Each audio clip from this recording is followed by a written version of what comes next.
The Wonderful Wizard of Oz. Author, L. Frank Baum. Chapter 1. The Cyclone. Dorothy lived in the midst of the great Kansas prairies, with Uncle Henry, who was a farmer, and Aunt Em, who was the farmer's wife. Their house was small, for the lumber to build it had to be carried by wagon many miles. There were 4 walls, a floor, and a roof, which made one room, and this room contained a rusty-looking cook stove, a cupboard for the dishes, a table, 3 or 4 chairs, and the beds. Uncle Henry and Aunt Em had a big bed in one corner, and Dorothy a little bed in another corner. There was no garret at all, and no cellar except a small hole dug in the ground, called a cyclone cellar, where the family could go in case one of those great whirlwinds arose, mighty enough to crush any building in its path. It was reached by a trapdoor in the middle of the floor, from which a ladder led down into the small, dark hole. When Dorothy stood in the doorway and looked around, she could see nothing but the great gray prairie on every side. Not a tree nor a house broke the broad sweep of flat country that reached to the edge of the sky in all directions. The sun had baked the plowed land into a gray mass, with little cracks running through it. Even the grass was not green, for the sun had burned the tops of the long blades until they were the same gray color to be seen everywhere. Once the house had been painted, but the sun blistered the paint and the rains washed it away, and now the house was as dull and gray as everything else. When Aunt Em came there to live, she was a young, pretty wife. The sun and wind had changed her, too. They had taken the sparkle from her eyes and left them a sober gray. They had taken the red from her cheeks and lips, and they were gray also. She was thin and gaunt, and never smiled now. When Dorothy, who was an orphan, first came to her, Aunt Em had been so startled by the child's laughter that she would scream and press her hand upon her heart whenever Dorothy's merry voice reached her ears, and she still looked at the little girl with wonder that she could find anything to laugh at. Uncle Henry never laughed. He worked hard from morning till night and did not know what joy was. He was gray also, from his long beard to his rough boots, and he looked stern and solemn, and rarely spoke.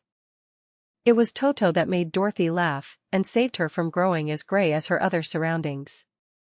Toto was not gray, he was a little black dog, with long silky hair and small black eyes that twinkled merrily on either side of his funny, wee nose. Toto played all day long, and Dorothy played with him, and loved him dearly. Today, however, they were not playing. Uncle Henry sat upon the doorstep and looked anxiously at the sky, which was even grayer than usual. Dorothy stood in the door with Toto in her arms, and looked at the sky too. Aunt Em was washing the dishes. From the far north they heard a low wail of the wind, and Uncle Henry and Dorothy could see where the long grass bowed in waves before the coming storm. There now came a sharp whistling in the air from the south, and as they turned their eyes that way they saw ripples in the grass coming from that direction also. Suddenly Uncle Henry stood up. "There's a cyclone coming, Em," he called to his wife. "I'll go look after the stock." Then he ran toward the sheds where the cows and horses were kept. Aunt Em dropped her work and came to the door. One glance told her of the danger close at hand. "Quick, Dorothy," she screamed. "Run for the cellar." Toto jumped out of Dorothy's arms and hid under the bed, and the girl started to get him. Aunt Em, badly frightened, threw open the trapdoor in the floor and climbed down the ladder into the small, dark hole. Dorothy caught Toto at last and started to follow her aunt. When she was halfway across the room there came a great shriek from the wind, and the house shook so hard that she lost her footing and sat down suddenly upon the floor. Then a strange thing happened. The house whirled around 2 or 3 times and rose slowly through the air. Dorothy felt as if she were going up in a balloon. The north and south winds met where the house stood, and made it the exact center of the cyclone. In the middle of a cyclone the air is generally still, but the great pressure of the wind on every side of the house raised it up higher and higher, until it was at the very top of the cyclone, and there it remained and was carried miles and miles away as easily as you could carry a feather. It was very dark, and the wind howled horribly around her, but Dorothy found she was riding quite easily. After the first few whirls around, and one other time when the house tipped badly, she felt as if she were being rocked gently, like a baby in a cradle. Toto did not like it. He ran about the room, now here, now there, barking loudly, but Dorothy sat quite still on the floor and waited to see what would happen. Once Toto got too near the open trapdoor, and fell in, and at first the little girl thought she had lost him. But soon she saw one of his ears sticking up through the hole, for the strong pressure of the air was keeping him up so that he could not fall. She crept to the hole, caught Toto by the ear, and dragged him into the room again, afterward closing the trapdoor so that no more accidents could happen.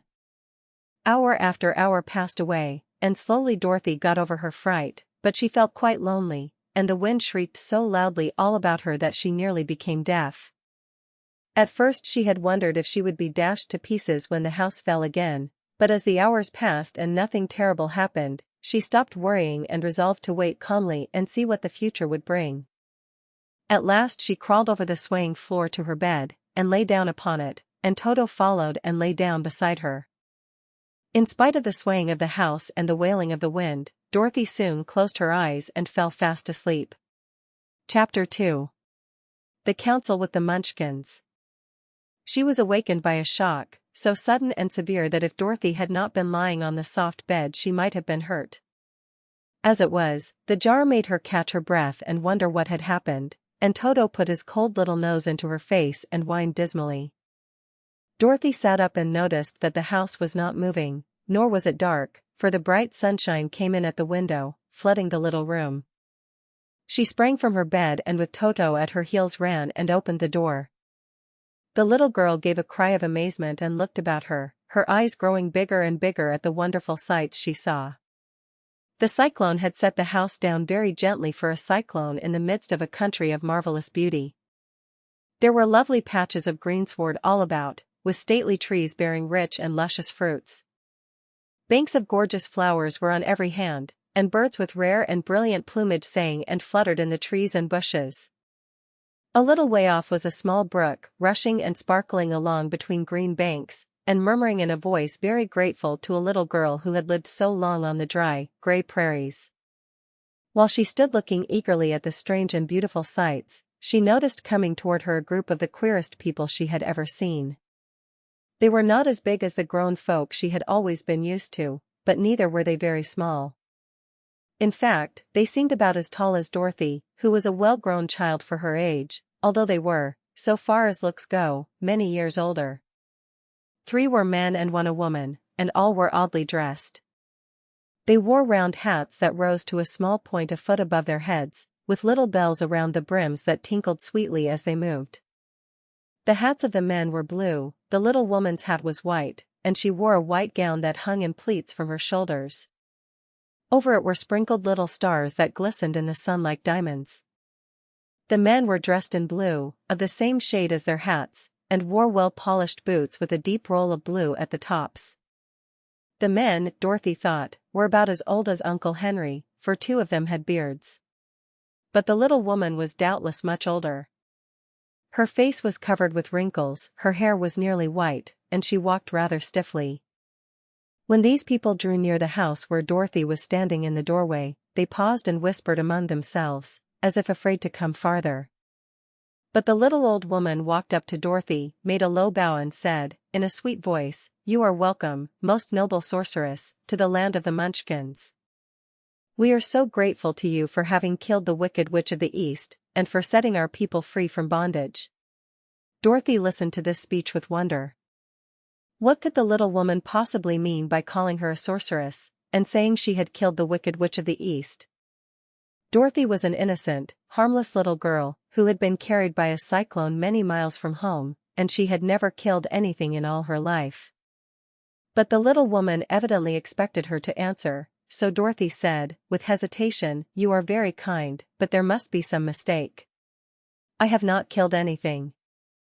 "Your house did, anyway," replied the little old woman, with a laugh, "and that is the same thing. See," she continued, pointing to the corner of the house.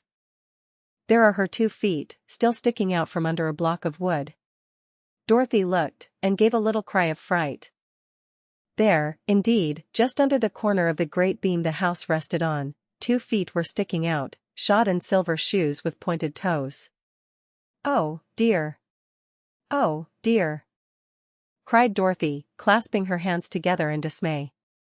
The house must have fallen on her. Whatever shall we do? There is nothing to be done, said the little woman calmly. But who was she? Asked Dorothy. She was the Wicked Witch of the East, as I said, answered the little woman. She has held all the Munchkins in bondage for many years, making them slave for her night and day. Now they are all set free, and are grateful to you for the favor. Who are the Munchkins? Inquired Dorothy. They are the people who live in this land of the East where the Wicked Witch ruled. Are you a Munchkin? Asked Dorothy. No, but I am their friend, although I live in the land of the North. When they saw the Witch of the East was dead, the Munchkins sent a swift messenger to me, and I came at once. I am the Witch of the North. Oh, gracious, cried Dorothy. Are you a real witch? Yes, indeed, answered the little woman. But I am a good witch, and the people love me. I am not as powerful as the Wicked Witch was who ruled here, or I should have set the people free myself. But I thought all witches were wicked, said the girl, who was half frightened at facing a real witch. Oh, no, that is a great mistake. There were only 4 witches in all the land of Oz, and 2 of them, those who live in the North and the South, are good witches. I know this is true, for I am one of them myself, and cannot be mistaken. Those who dwelt in the East and the West were, indeed, wicked witches, but now that you have killed one of them, there is but one wicked witch in all the land of Oz, the one who lives in the West. But, said Dorothy, after a moment's thought, Aunt Em has told me that the witches were all dead years and years ago. Who is Aunt Em? Inquired the little old woman. She is my aunt who lives in Kansas, where I came from. The Witch of the North seemed to think for a time, with her head bowed and her eyes upon the ground. Then she looked up and said, I do not know where Kansas is, for I have never heard that country mentioned before. But tell me, is it a civilized country? Oh, yes, replied Dorothy. Then that accounts for it. In the civilized countries I believe there are no witches left, nor wizards, nor sorceresses, nor magicians. But, you see, the land of Oz has never been civilized, for we are cut off from all the rest of the world. Therefore we still have witches and wizards amongst us. Who are the wizards? Asked Dorothy. Oz himself is the great wizard, answered the witch, sinking her voice to a whisper. He is more powerful than all the rest of us together. He lives in the City of Emeralds. Dorothy was going to ask another question, but just then the Munchkins, who had been standing silently by, gave a loud shout and pointed to the corner of the house where the Wicked Witch had been lying.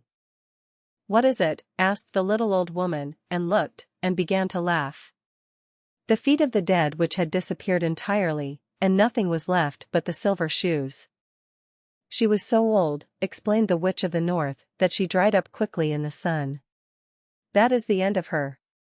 But the silver shoes are yours, and you shall have them to wear. She reached down and picked up the shoes, and after shaking the dust out of them handed them to Dorothy. The Witch of the East was proud of those silver shoes, said one of the Munchkins, and there is some charm connected with them, but what it is we never knew. Dorothy carried the shoes into the house and placed them on the table. Then she came out again to the Munchkins and said, I am anxious to get back to my aunt and uncle, for I am sure they will worry about me. Can you help me find my way? The Munchkins and the witch first looked at one another, and then at Dorothy, and then shook their heads. At the east, not far from here, said one, there is a great desert, and none could live to cross it. It is the same at the south, said another, for I have been there and seen it. The south is the country of the Quadlings. I am told, said the third man, that it is the same at the west. And that country, where the Winkies live, is ruled by the Wicked Witch of the West, who would make you her slave if you passed her way. The north is my home, said the old lady, and at its edge is the same great desert that surrounds this land of Oz. I'm afraid, my dear, you will have to live with us. Dorothy began to sob at this, for she felt lonely among all these strange people. Her tears seemed to grieve the kind-hearted Munchkins, for they immediately took out their handkerchiefs and began to weep also. As for the little old woman, she took off her cap and balanced the point on the end of her nose, while she counted 1, 2, 3 in a solemn voice. At once the cap changed to a slate, on which was written in big, white chalk marks, "Let Dorothy go to the City of Emeralds." The little old woman took the slate from her nose, and having read the words on it, asked, "Is your name Dorothy, my dear?" "Yes," answered the child, looking up and drying her tears. "Then you must go to the City of Emeralds. Perhaps Oz will help you." "Where is this city?" asked Dorothy. "It is exactly in the center of the country, and is ruled by Oz, the great wizard I told you of." "Is he a good man?" inquired the girl anxiously. "He is a good wizard. Whether he is a man or not I cannot tell, for I have never seen him." "How can I get there?" asked Dorothy. "You must walk. It is a long journey, through a country that is sometimes pleasant and sometimes dark and terrible. However, I will use all the magic arts I know of to keep you from harm. Won't you go with me?" pleaded the girl, who had begun to look upon the little old woman as her only friend. "No, I cannot do that," she replied, "but I will give you my kiss, and no one will dare injure a person who has been kissed by the Witch of the North." She came close to Dorothy and kissed her gently on the forehead. Where her lips touched the girl they left a round, shining mark, as Dorothy found out soon after. "The road to the City of Emeralds is paved with yellow brick," said the witch, "so you cannot miss it. When you get to Oz, do not be afraid of him, but tell your story and ask him to help you. Goodbye, my dear." The 3 Munchkins bowed low to her and wished her a pleasant journey, after which they walked away through the trees. The witch gave Dorothy a friendly little nod, whirled around on her left heel 3 times, and straightway disappeared, much to the surprise of little Toto, who barked after her loudly enough when she had gone, because he had been afraid even to growl while she stood by. But Dorothy, knowing her to be a witch, had expected her to disappear in just that way, and was not surprised in the least. Chapter 3. How Dorothy Saved the Scarecrow. When Dorothy was left alone, she began to feel hungry. So she went to the cupboard and cut herself some bread, which she spread with butter. She gave some to Toto, and taking a pail from the shelf she carried it down to the little brook and filled it with clear, sparkling water. Toto ran over to the trees and began to bark at the bird sitting there. Dorothy went to get him, and saw such delicious fruit hanging from the branches that she gathered some of it, finding it just what she wanted to help out her breakfast. Then she went back to the house, and having helped herself and Toto to a good drink of the cool, clear water, she set about making ready for the journey to the City of Emeralds. Dorothy had only one other dress, but that happened to be clean and was hanging on a peg beside her bed. It was gingham, with checks of white and blue, and although the blue was somewhat faded with many washings, it was still a pretty frock. The girl washed herself carefully, dressed herself in the clean gingham, and tied her pink sunbonnet on her head. She took a little basket and filled it with bread from the cupboard, laying a white cloth over the top. Then she looked down at her feet and noticed how old and worn her shoes were. "They surely will never do for a long journey, Toto," she said. And Toto looked up into her face with his little black eyes and wagged his tail to show he knew what she meant. At that moment Dorothy saw lying on the table the silver shoes that had belonged to the Witch of the East. "I wonder if they will fit me," she said to Toto. "They would be just the thing to take a long walk in, for they could not wear out." She took off her old leather shoes and tried on the silver ones, which fitted her as well as if they had been made for her. Finally she picked up her basket. "Come along, Toto," she said. "We will go to the Emerald City and ask the Great Oz how to get back to Kansas again." She closed the door, locked it, and put the key carefully in the pocket of her dress. And so, with Toto trotting along soberly behind her, she started on her journey. There were several roads nearby, but it did not take her long to find the one paved with yellow bricks. Within a short time she was walking briskly toward the Emerald City, her silver shoes tinkling merrily on the hard, yellow road bed. The sun shone bright and the birds sang sweetly, and Dorothy did not feel nearly so bad as you might think a little girl would who had been suddenly whisked away from her own country and set down in the midst of a strange land. She was surprised, as she walked along, to see how pretty the country was about her. There were neat fences at the sides of the road, painted a dainty blue color, and beyond them were fields of grain and vegetables in abundance. Evidently the Munchkins were good farmers and able to raise large crops. Once in a while she would pass a house, and the people came out to look at her and bow low as she went by, for everyone knew she had been the means of destroying the wicked witch and setting them free from bondage. The houses of the Munchkins were odd-looking dwellings, for each was round, with a big dome for a roof. All were painted blue, for in this country of the East blue was the favorite color.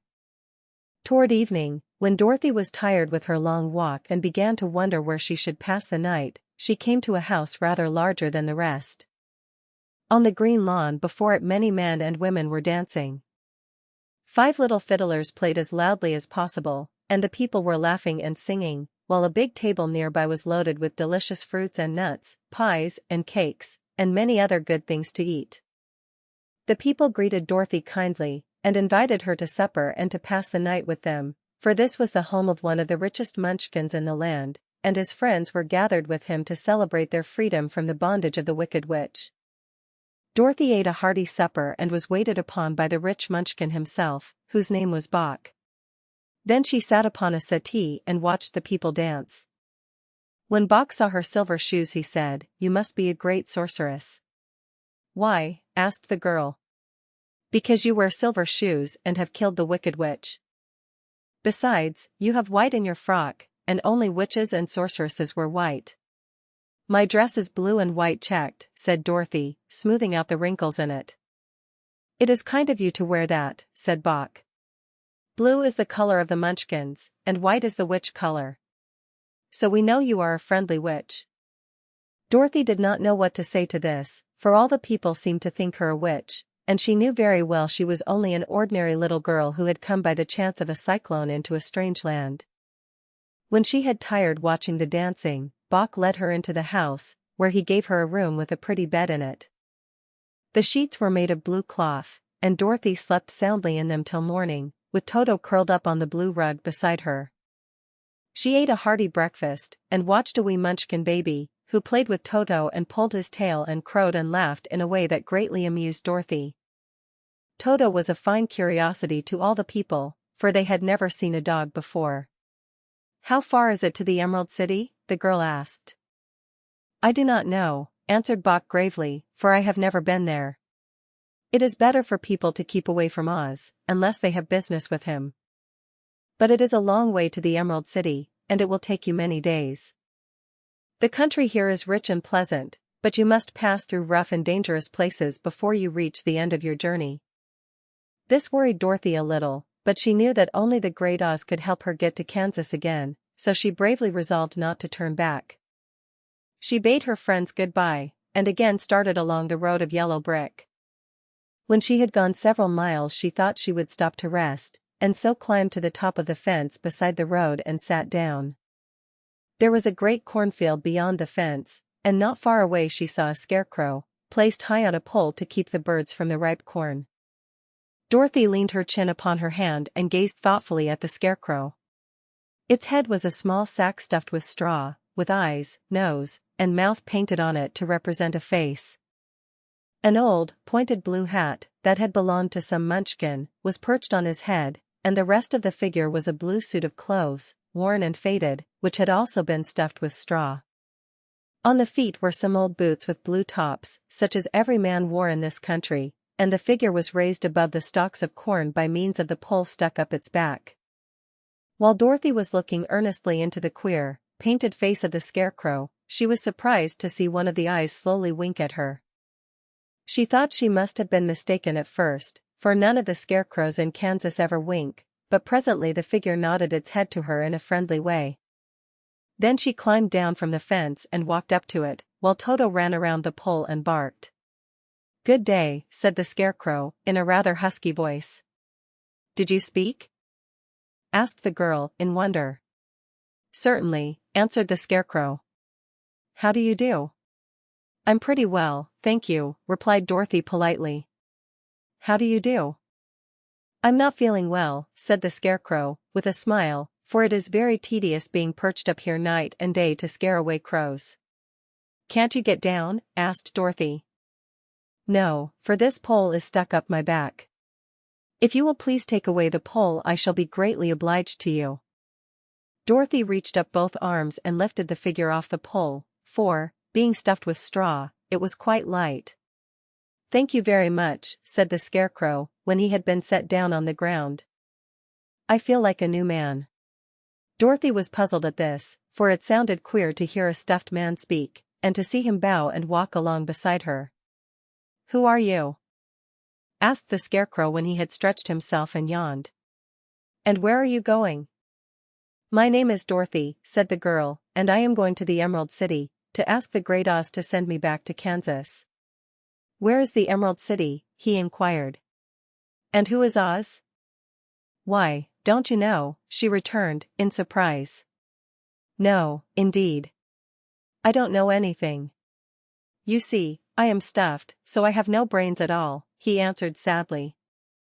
Oh, said Dorothy, I'm awfully sorry for you. Do you think, he asked, if I go to the Emerald City with you, that Oz would give me some brains?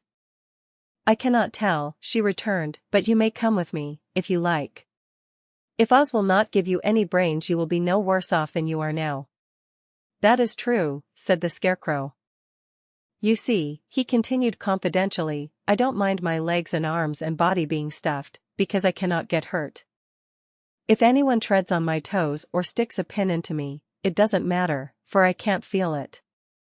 But I do not want people to call me a fool, and if my head stays stuffed with straw instead of with brains, as yours is, how am I ever to know anything?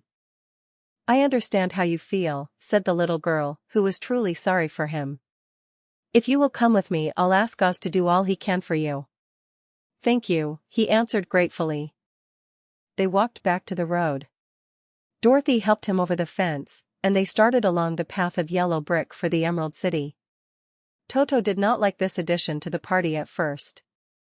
He smelled around the stuffed man as if he suspected there might be a nest of rats in the straw, and he often growled in an unfriendly way at the Scarecrow. Don't mind Toto, said Dorothy to her new friend. He never bites. Oh, I'm not afraid, replied the Scarecrow. He can't hurt the straw. Do let me carry that basket for you. I shall not mind it, for I can't get tired. I'll tell you a secret, he continued, as he walked along. There is only one thing in the world I am afraid of. What is that? Asked Dorothy, the Munchkin farmer who made you? No, answered the Scarecrow, it's a lighted match. Chapter 4. The Road Through the Forest. After a few hours the road began to be rough, and the walking grew so difficult that the Scarecrow often stumbled over the yellow bricks, which were here very uneven. Sometimes, indeed, they were broken or missing altogether, leaving holes that Toto jumped across and Dorothy walked around. As for the Scarecrow, having no brains, he walked straight ahead, and so stepped into the holes and fell at full length on the hard bricks. It never hurt him, however, and Dorothy would pick him up and set him upon his feet again, while he joined her in laughing merrily at his own mishap. The farms were not nearly so well cared for here as they were farther back. There were fewer houses and fewer fruit trees, and the farther they went the more dismal and lonesome the country became. At noon they sat down by the roadside, near a little brook, and Dorothy opened her basket and got out some bread. She offered a piece to the Scarecrow, but he refused.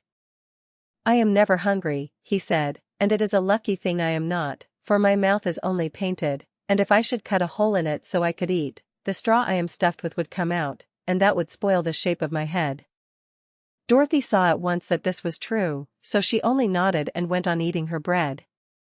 Tell me something about yourself and the country you came from, said the Scarecrow, when she had finished her dinner. So she told him all about Kansas, and how gray everything was there, and how the cyclone had carried her to this queer land of Oz.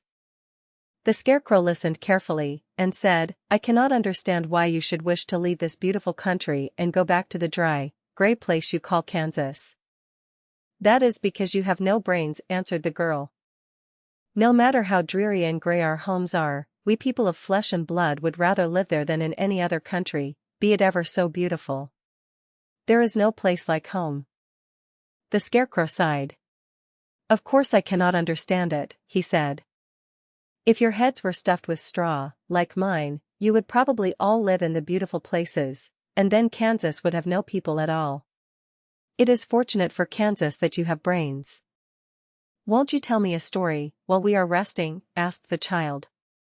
The Scarecrow looked at her reproachfully, and answered, My life has been so short that I really know nothing whatever. I was only made day before yesterday.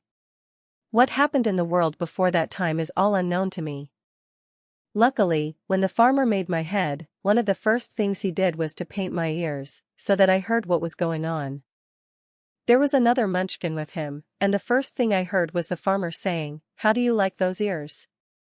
They aren't straight, answered the other. Never mind, said the farmer. They are ears just the same, which was true enough. Now I'll make the eyes, said the farmer. So he painted my right eye, and as soon as it was finished I found myself looking at him and at everything around me with a great deal of curiosity, for this was my first glimpse of the world. That's a rather pretty eye, remarked the Munchkin who was watching the farmer. Blue paint is just the color for eyes. I think I'll make the other a little bigger, said the farmer.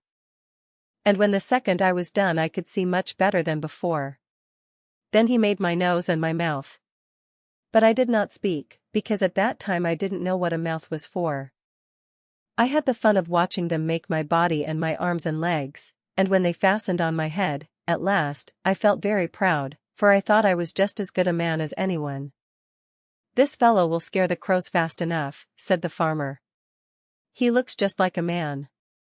Why, he is a man, said the other, and I quite agreed with him. The farmer carried me under his arm to the cornfield, and set me up on a tall stick, where you found me. He and his friend soon after walked away and left me alone. I did not like to be deserted this way. So I tried to walk after them. But my feet would not touch the ground, and I was forced to stay on that pole. It was a lonely life to lead, for I had nothing to think of, having been made such a little while before. Many crows and other birds flew into the cornfield, but as soon as they saw me they flew away again, thinking I was a Munchkin, and this pleased me and made me feel that I was quite an important person. By and by an old crow flew near me, and after looking at me carefully he perched upon my shoulder and said, I wonder if that farmer thought to fool me in this clumsy manner. Any crow of sense could see that you were only stuffed with straw. Then he hopped down at my feet and ate all the corn he wanted. The other birds, seeing he was not harmed by me, came to eat the corn too, so in a short time there was a great flock of them about me. I felt sad at this, for it showed I was not such a good scarecrow after all, but the old crow comforted me, saying, If you only had brains in your head you would be as good a man as any of them, and a better man than some of them. Brains are the only things worth having in this world, no matter whether one is a crow or a man. After the crows had gone I thought this over, and decided I would try hard to get some brains. By good luck you came along and pulled me off the stake, and from what you say I am sure the great Oz will give me brains as soon as we get to the Emerald City. I hope so, said Dorothy earnestly, since you seem anxious to have them. Oh, yes, I am anxious, returned the Scarecrow. It is such an uncomfortable feeling to know one is a fool. Well, said the girl, let us go. And she handed the basket to the Scarecrow. There were no fences at all by the roadside now, and the land was rough and untilled. Toward evening they came to a great forest, where the trees grew so big and close together that their branches met over the road of yellow brick. It was almost dark under the trees, for the branches shut out the daylight, but the travelers did not stop, and went on into the forest. If this road goes in, it must come out, said the Scarecrow, and as the Emerald City is at the other end of the road, we must go wherever it leads us. Anyone would know that, said Dorothy. Certainly, that is why I know it, returned the Scarecrow. If it required brains to figure it out, I never should have said it. After an hour or so the light faded away, and they found themselves stumbling along in the darkness. Dorothy could not see at all, but Toto could, for some dogs see very well in the dark, and the Scarecrow declared he could see as well as by day. So she took hold of his arm and managed to get along fairly well. If you see any house, or any place where we can pass the night, she said, you must tell me, for it is very uncomfortable walking in the dark. Soon after the Scarecrow stopped. I see a little cottage at the right of us, he said, built of logs and branches. Shall we go there? Yes, indeed, answered the child. I am all tired out. So the Scarecrow led her through the trees until they reached the cottage, and Dorothy entered and found a bed of dried leaves in one corner. She lay down at once, and with Toto beside her soon fell into a sound sleep. The Scarecrow, who was never tired, stood up in another corner and waited patiently until morning came. Chapter 5. The Rescue of the Tin Woodman. When Dorothy awoke, the sun was shining through the trees and Toto had long been out chasing birds around him and squirrels. She sat up and looked around her. There was the Scarecrow, still standing patiently in his corner, waiting for her. We must go and search for water, she said to him. Why do you want water? He asked. To wash my face clean after the dust of the road, and to drink, so the dry bread will not stick in my throat. It must be inconvenient to be made of flesh, said the Scarecrow thoughtfully, for you must sleep, and eat and drink. However, you have brains, and it is worth a lot of bother to be able to think properly. They left the cottage and walked through the trees until they found a little spring of clear water, where Dorothy drank and bathed and ate her breakfast. She saw there was not much bread left in the basket, and the girl was thankful the Scarecrow did not have to eat anything, for there was scarcely enough for herself and Toto for the day. When she had finished her meal, and was about to go back to the road of yellow brick, she was startled to hear a deep groan nearby. What was that? She asked timidly. I cannot imagine, replied the Scarecrow, but we can go and see. Just then another groan reached their ears, and the sound seemed to come from behind them. They turned and walked through the forest a few steps, when Dorothy discovered something shining in a ray of sunshine that fell between the trees. She ran to the place and then stopped short, with a little cry of surprise. One of the big trees had been partly chopped through, and standing beside it, with an uplifted axe in his hands, was a man made entirely of tin. His head and arms and legs were jointed upon his body, but he stood perfectly motionless, as if he could not stir at all. Dorothy looked at him in amazement, and so did the Scarecrow, while Toto barked sharply and made a snap at the tin legs, which hurt his teeth. Did you groan? Asked Dorothy. Yes, answered the Tin Man, I did. I've been groaning for more than a year, and no one has ever heard me before or come to help me. What can I do for you? She inquired softly, for she was moved by the sad voice in which the man spoke. Get an oil can and oil my joints, he answered. They are rusted so badly that I cannot move them at all. If I am well oiled I shall soon be all right again. You will find an oil can on a shelf in my cottage. Dorothy at once ran back to the cottage and found the oil can, and then she returned and asked anxiously, Where are your joints? Oil my neck, first, replied the Tin Woodman. So she oiled it, and as it was quite badly rusted the Scarecrow took hold of the tin head and moved it gently from side to side until it worked freely, and then the man could turn it himself. Now oil the joints in my arms, he said. And Dorothy oiled them and the Scarecrow bent them carefully until they were quite free from rust and as good as new. The Tin Woodman gave a sigh of satisfaction and lowered his axe, which he leaned against the tree. This is a great comfort, he said. I have been holding that axe in the air ever since I rusted, and I'm glad to be able to put it down at last. Now, if you will oil the joints of my legs, I shall be all right once more. So they oiled his legs until he could move them freely, and he thanked them again and again for his release, for he seemed a very polite creature, and very grateful. I might have stood there always if you had not come along, he said, so you have certainly saved my life. How did you happen to be here? We are on our way to the Emerald City to see the Great Oz, she answered, and we stopped at your cottage to pass the night. Why do you wish to see Oz? He asked. I want him to send me back to Kansas, and the Scarecrow wants him to put a few brains into his head, she replied. The Tin Woodman appeared to think deeply for a moment. Then he said, Do you suppose Oz could give me a heart? Why, I guess so, Dorothy answered. It would be as easy as to give the Scarecrow brains. True, the Tin Woodman returned. So, if you will allow me to join your party, I will also go to the Emerald City and ask Oz to help me. "Come along," said the Scarecrow heartily, and Dorothy added that she would be pleased to have his company. So the Tin Woodman shouldered his axe and they all passed through the forest until they came to the road that was paved with yellow brick. The Tin Woodman had asked Dorothy to put the oil can in her basket. "For," he said, "if I should get caught in the rain and rust again, I would need the oil can badly." It was a bit of good luck to have their new comrade join the party, for soon after they had begun their journey again they came to a place where the trees and branches grew so thick over the road that the travelers could not pass. But the Tin Woodman set to work with his axe and chopped so well that soon he cleared a passage for the entire party. Dorothy was thinking so earnestly as they walked along that she did not notice when the Scarecrow stumbled into a hole and rolled over to the side of the road. Indeed, he was obliged to call to her to help him up again. "Why didn't you walk around the hole?" asked the Tin Woodman. "I don't know enough," replied the Scarecrow cheerfully. "My head is stuffed with straw, you know, and that is why I am going to Oz to ask him for some brains." "Oh, I see," said the Tin Woodman. "But, after all, brains are not the best things in the world." "Have you any?" inquired the Scarecrow. "No, my head is quite empty," answered the Woodman. "But once I had brains, and a heart also, so, having tried them both, I should much rather have a heart." "And why is that?" asked the Scarecrow. "I will tell you my story, and then you will know." So, while they were walking through the forest, the Tin Woodman told the following story. "I was born the son of a woodman who chopped down trees in the forest and sold the wood for a living.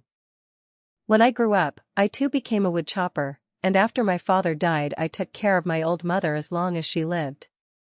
Then I made up my mind that instead of living alone I would marry, so that I might not become lonely. There was one of the Munchkin girls who was so beautiful that I soon grew to love her with all my heart. She, on her part, promised to marry me as soon as I could earn enough money to build a better house for her, so I set to work harder than ever. But the girl lived with an old woman who did not want her to marry anyone, for she was so lazy she wished the girl to remain with her and do the cooking and the housework. So the old woman went to the Wicked Witch of the East, and promised her 2 sheep and a cow if she would prevent the marriage. Thereupon the Wicked Witch enchanted my axe, and when I was chopping away at my best one day, for I was anxious to get the new house and my wife as soon as possible, the axe slipped all at once and cut off my left leg. This at first seemed a great misfortune, for I knew a one-legged man could not do very well as a wood chopper. So I went to a tinsmith and had him make me a new leg out of tin. The leg worked very well, once I was used to it. But my action angered the Wicked Witch of the East, for she had promised the old woman I should not marry the pretty Munchkin girl. When I began chopping again, my axe slipped and cut off my right leg. Again I went to the tinsmith, and again he made me a leg out of tin. After this the enchanted axe cut off my arms, one after the other, but, nothing daunted, I had them replaced with tin ones. The Wicked Witch then made the axe slip and cut off my head, and at first I thought that was the end of me. But the tinsmith happened to come along, and he made me a new head out of tin. I thought I had beaten the Wicked Witch then, and I worked harder than ever, but I little knew how cruel my enemy could be. She thought of a new way to kill my love for the beautiful Munchkin maiden, and made my axe slip again, so that it cut right through my body, splitting me into 2 halves. Once more the tinsmith came to my help and made me a body of tin, fastening my tin arms and legs and head to it, by means of joints, so that I could move around as well as ever. But, alas! I had now no heart, so that I lost all my love for the Munchkin girl, and did not care whether I married her or not. I suppose she is still living with the old woman, waiting for me to come after her. My body shone so brightly in the sun that I felt very proud of it, and it did not matter now if my axe slipped, for it could not cut me. There was only one danger, that my joints would rust, but I kept an oil can in my cottage and took care to oil myself whenever I needed it. However, there came a day when I forgot to do this, and, being caught in a rainstorm, before I thought of the danger my joints had rusted, and I was left to stand in the woods until you came to help me. It was a terrible thing to undergo, but during the year I stood there I had time to think that the greatest loss I had known was the loss of my heart.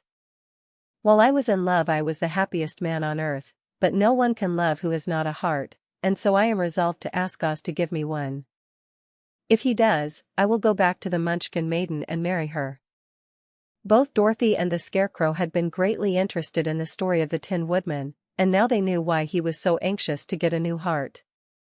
All the same, said the Scarecrow, I shall ask for brains instead of a heart, for a fool would not know what to do with a heart if he had one. I shall take the heart, returned the Tin Woodman, for brains do not make one happy, and happiness is the best thing in the world. Dorothy did not say anything, for she was puzzled to know which of her two friends was right, and she decided if she could only get back to Kansas and Aunt Em, it did not matter so much whether the Woodman had no brains and the Scarecrow no heart, or each got what he wanted. What worried her most was that the bread was nearly gone, and another meal for herself and Toto would empty the basket. To be sure, neither the Woodman nor the Scarecrow ever ate anything, but she was not made of tin nor straw, and could not live unless she was fed. Chapter 6. The Cowardly Lion. All this time Dorothy and her companions had been walking through the thick woods. The road was still paved with yellow brick, but these were much covered by dried branches and dead leaves from the trees, and the walking was not at all good. There were few birds in this part of the forest, for birds love the open country where there is plenty of sunshine. But now and then there came a deep growl from some wild animal hidden among the trees. These sounds made the little girl's heart beat fast, for she did not know what made them, but Toto knew, and he walked close to Dorothy's side, and did not even bark in return. How long will it be, the child asked of the Tin Woodman, before we are out of the forest? I cannot tell, was the answer, for I have never been to the Emerald City. But my father went there once, when I was a boy, and he said it was a long journey through a dangerous country, although nearer to the city whereas dwells the country is beautiful.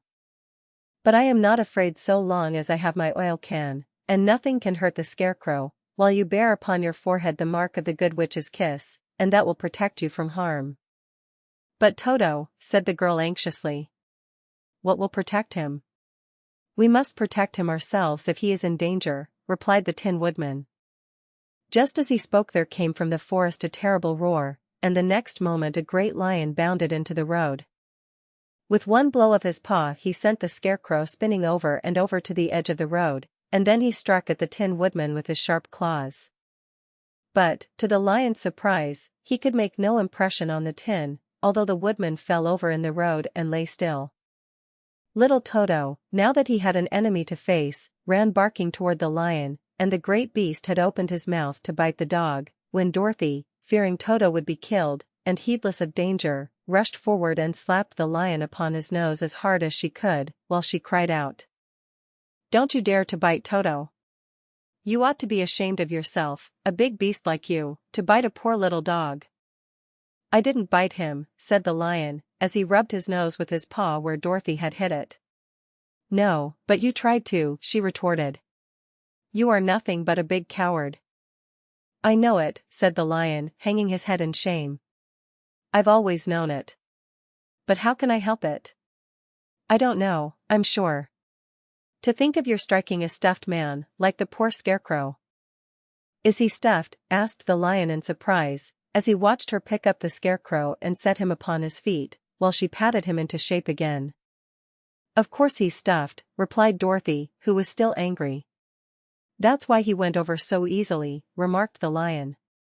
It astonished me to see him whirl around so. Is the other one stuffed also? No, said Dorothy, he's made of tin. And she helped the Woodman up again. That's why he nearly blunted my claws, said the lion. When they scratched against the tin it made a cold shiver run down my back. What is that little animal you are so tender of? He is my dog, Toto, answered Dorothy. Is he made of tin, or stuffed? Asked the lion. Neither. He's a meat dog, said the girl. Oh.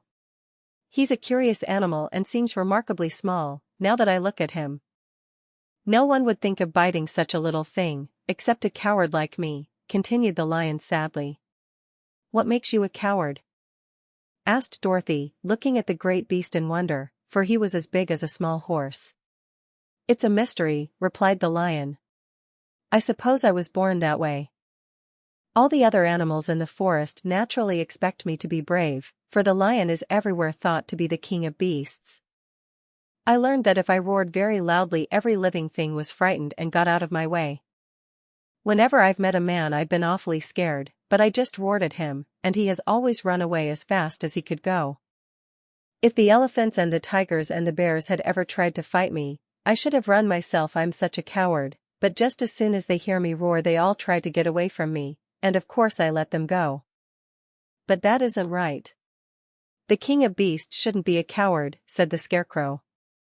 I know it, returned the lion, wiping a tear from his eye with the tip of his tail. It is my great sorrow, and makes my life very unhappy. But whenever there is danger, my heart begins to beat fast. Perhaps you have heart disease, said the Tin Woodman. It may be, said the lion. If you have, continued the Tin Woodman, you ought to be glad, for it proves you have a heart. For my part, I have no heart, so I cannot have heart disease. Perhaps, said the lion thoughtfully, if I had no heart I should not be a coward. Have you brains? Asked the Scarecrow. I suppose so. I've never looked to see, replied the lion. I am going to the Great Oz to ask him to give me some, remarked the Scarecrow, for my head is stuffed with straw. And I am going to ask him to give me a heart, said the Woodman. And I am going to ask him to send Toto and me back to Kansas, added Dorothy. Do you think Oz could give me courage? Asked the Cowardly Lion. Just as easily as he could give me brains, said the Scarecrow. Or give me a heart, said the Tin Woodman. Or send me back to Kansas, said Dorothy. Then, if you don't mind, I'll go with you, said the lion, for my life is simply unbearable without a bit of courage. You will be very welcome, answered Dorothy, for you will help to keep away the other wild beasts. It seems to me they must be more cowardly than you are if they allow you to scare them so easily. They really are, said the lion, but that doesn't make me any braver, and as long as I know myself to be a coward I shall be unhappy. So once more the little company set off upon the journey, the lion walking with stately strides at Dorothy's side. Toto did not approve of this new comrade at first, for he could not forget how nearly he had been crushed between the lion's great jaws. But after a time he became more at ease, and presently Toto and the Cowardly Lion had grown to be good friends. During the rest of that day there was no other adventure to mar the peace of their journey. Once, indeed, the Tin Woodman stepped upon a beetle that was crawling along the road, and killed the poor little thing. This made the Tin Woodman very unhappy, for he was always careful not to hurt any living creature, and as he walked along he wept several tears of sorrow and regret. These tears ran slowly down his face and over the hinges of his jaw, and there they rested. When Dorothy presently asked him a question the Tin Woodman could not open his mouth, for his jaws were tightly rusted together. He became greatly frightened at this and made many motions to Dorothy to relieve him, but she could not understand. The lion was also puzzled to know what was wrong. But the Scarecrow seized the oil can from Dorothy's basket and oiled the Woodman's jaws, so that after a few moments he could talk as well as before. This will serve me a lesson, said he, to look where I step. For if I should kill another bug or beetle I should surely cry again, and crying rests my jaws so that I cannot speak. Thereafter he walked very carefully, with his eyes on the road, and when he saw a tiny ant toiling by he would step over it, so as not to harm it. The Tin Woodman knew very well he had no heart, and therefore he took great care never to be cruel or unkind to anything. You people with hearts, he said, have something to guide you, and need never do wrong, but I have no heart, and so I must be very careful. When Oz gives me a heart of course I needn't mind so much. Chapter 7. The Journey to the Great Oz. They were obliged to camp out that night under a large tree in the forest, for there were no houses near. The tree made a good, thick covering to protect them from the dew, and the Tin Woodman chopped a great pile of wood with his axe and Dorothy built a splendid fire that warmed her and made her feel less lonely. She and Toto ate the last of their bread, and now she did not know what they would do for breakfast. If you wish, said the lion, I will go into the forest and kill a deer for you. You can roast it by the fire, since your tastes are so peculiar that you prefer cooked food, and then you will have a very good breakfast. Don't. Please don't, begged the Tin Woodman. I should certainly weep if you killed a poor deer, and then my jaws would rest again. But the lion went away into the forest and found his own supper, and no one ever knew what it was, for he didn't mention it. And the Scarecrow found a tree full of nuts and filled Dorothy's basket with them, so that she would not be hungry for a long time. She thought this was very kind and thoughtful of the Scarecrow, but she laughed heartily at the awkward way in which the poor creature picked up the nuts. His padded hands were so clumsy and the nuts were so small that he dropped almost as many as he put in the basket. But the Scarecrow did not mind how long it took him to fill the basket, for it enabled him to keep away from the fire, as he feared a spark might get into his straw and burn him up. So he kept a good distance away from the flames, and only came near to cover Dorothy with dry leaves when she lay down to sleep. These kept her very snug and warm, and she slept soundly until morning. When it was daylight, the girl bathed her face in a little rippling brook, and soon after they all started toward the Emerald City. This was to be an eventful day for the travelers. They had hardly been walking an hour when they saw before them a great ditch that crossed the road and divided the forest as far as they could see on either side. It was a very wide ditch, and when they crept up to the edge and looked into it they could see it was also very deep, and there were many big, jagged rocks at the bottom. The sides were so steep that none of them could climb down, and for a moment it seemed that their journey must end. "What shall we do?" asked Dorothy despairingly. "I haven't the faintest idea," said the Tin Woodman, and the lion shook his shaggy mane and looked thoughtful. But the Scarecrow said, "We cannot fly, that is certain. Neither can we climb down into this great ditch. Therefore, if we cannot jump over it, we must stop where we are." "I think I could jump over it," said the Cowardly Lion, after measuring the distance carefully in his mind. "Then we are all right," answered the Scarecrow, "for you can carry us all over on your back, one at a time." "Well, I'll try it," said the lion. "Who will go first?" "I will," declared the Scarecrow, "for, if you found that you could not jump over the gulf, Dorothy would be killed, or the Tin Woodman badly dented on the rocks below. But if I am on your back it will not matter so much, for the fall would not hurt me at all." "I am terribly afraid of falling, myself," said the Cowardly Lion, "but I suppose there is nothing to do but try it. So get on my back and we will make the attempt." The Scarecrow sat upon the lion's back, and the big beast walked to the edge of the gulf and crouched down. "Why don't you run and jump?" asked the Scarecrow. "Because that isn't the way we lions do these things," he replied. Then giving a great spring, he shot through the air and landed safely on the other side.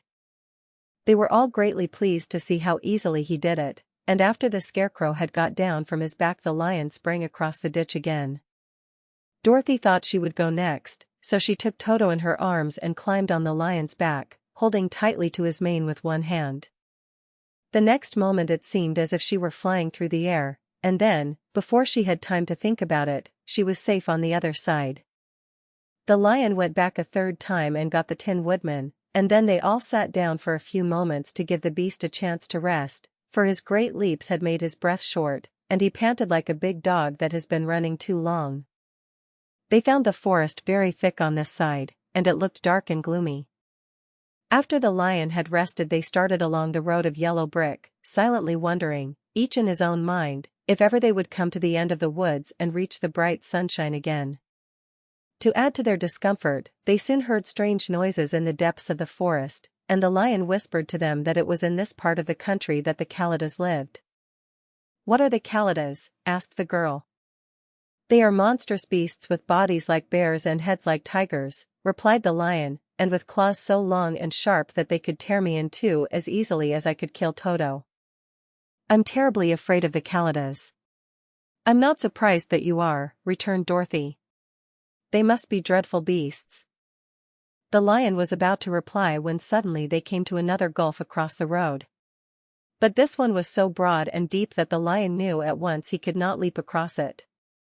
So they sat down to consider what they should do, and after serious thought the Scarecrow said, "Here is a great tree, standing close to the ditch.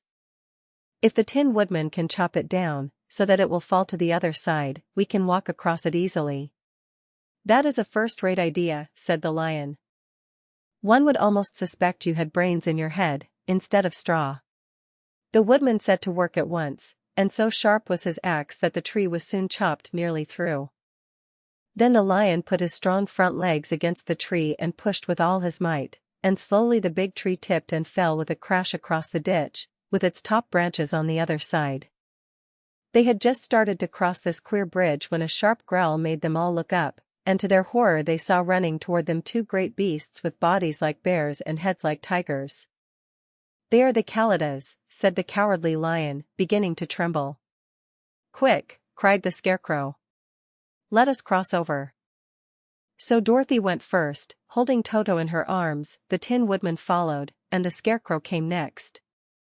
The lion, although he was certainly afraid, turned to face the Kalidas, and then he gave so loud and terrible a roar that Dorothy screamed and the Scarecrow fell over backward, while even the fierce beast stopped short and looked at him in surprise.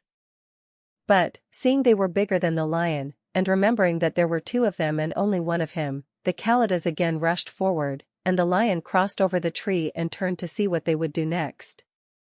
Without stopping an instant, the fierce beasts also began to cross the tree. And the lion said to Dorothy, "We are lost, for they will surely tear us to pieces with their sharp claws. But stand close behind me, and I will fight them as long as I am alive." "Wait a minute," called the Scarecrow. He had been thinking what was best to be done, and now he asked the Woodman to chop away the end of the tree that rested on their side of the ditch. The Tin Woodman began to use his axe at once, and, just as the two Kalidas were nearly across, the tree fell with a crash into the gulf, carrying the ugly, snarling brutes with it, and both were dashed to pieces on the sharp rocks at the bottom. "Well," said the Cowardly Lion, drawing a long breath of relief, "I see we are going to live a little while longer, and I am glad of it, for it must be a very uncomfortable thing not to be alive. Those creatures frightened me so badly that my heart is beating yet." "Ah," said the Tin Woodman sadly, "I wish I had a heart to beat." This adventure made the travelers more anxious than ever to get out of the forest, and they walked so fast that Dorothy became tired, and had to ride on the lion's back. To their great joy the trees became thinner the farther they advanced, and in the afternoon they suddenly came upon a broad river, flowing swiftly just before them. On the other side of the water they could see the road of yellow brick running through a beautiful country, with green meadows dotted with bright flowers and all the road bordered with trees hanging full of delicious fruits. They were greatly pleased to see this delightful country before them. "How shall we cross the river?" asked Dorothy. "That is easily done," replied the Scarecrow. "The Tin Woodman must build us a raft, so we can float to the other side." So the Woodman took his axe and began to chop down small trees to make a raft, and while he was busy at this the Scarecrow found on the riverbank a tree full of fine fruit. This pleased Dorothy, who had eaten nothing but nuts all day, and she made a hearty meal of the ripe fruit. But it takes time to make a raft, even when one is as industrious and untiring as the Tin Woodman, and when night came the work was not done. So they found a cozy place under the trees where they slept well until the morning, and Dorothy dreamed of the Emerald City, and of the good Wizard Oz, who would soon send her back to her own home again. Chapter 8. The Deadly Poppy Field. Our little party of travelers awakened the next morning refreshed and full of hope, and Dorothy breakfasted like a princess off peaches and plums from the trees beside the river. Behind them was the dark forest they had passed safely through, although they had suffered many discouragements, but before them was a lovely, sunny country that seemed to beckon them on to the Emerald City. To be sure, the broad river now cut them off from this beautiful land. But the raft was nearly done, and after the Tin Woodman had cut a few more logs and fastened them together with wooden pins, they were ready to start. Dorothy sat down in the middle of the raft and held Toto in her arms. When the Cowardly Lion stepped upon the raft it tipped badly, for he was big and heavy, but the Scarecrow and the Tin Woodman stood upon the other end to steady it, and they had long poles in their hands to push the raft through the water. They got along quite well at first, but when they reached the middle of the river the swift current swept the raft downstream, farther and farther away from the road of yellow brick.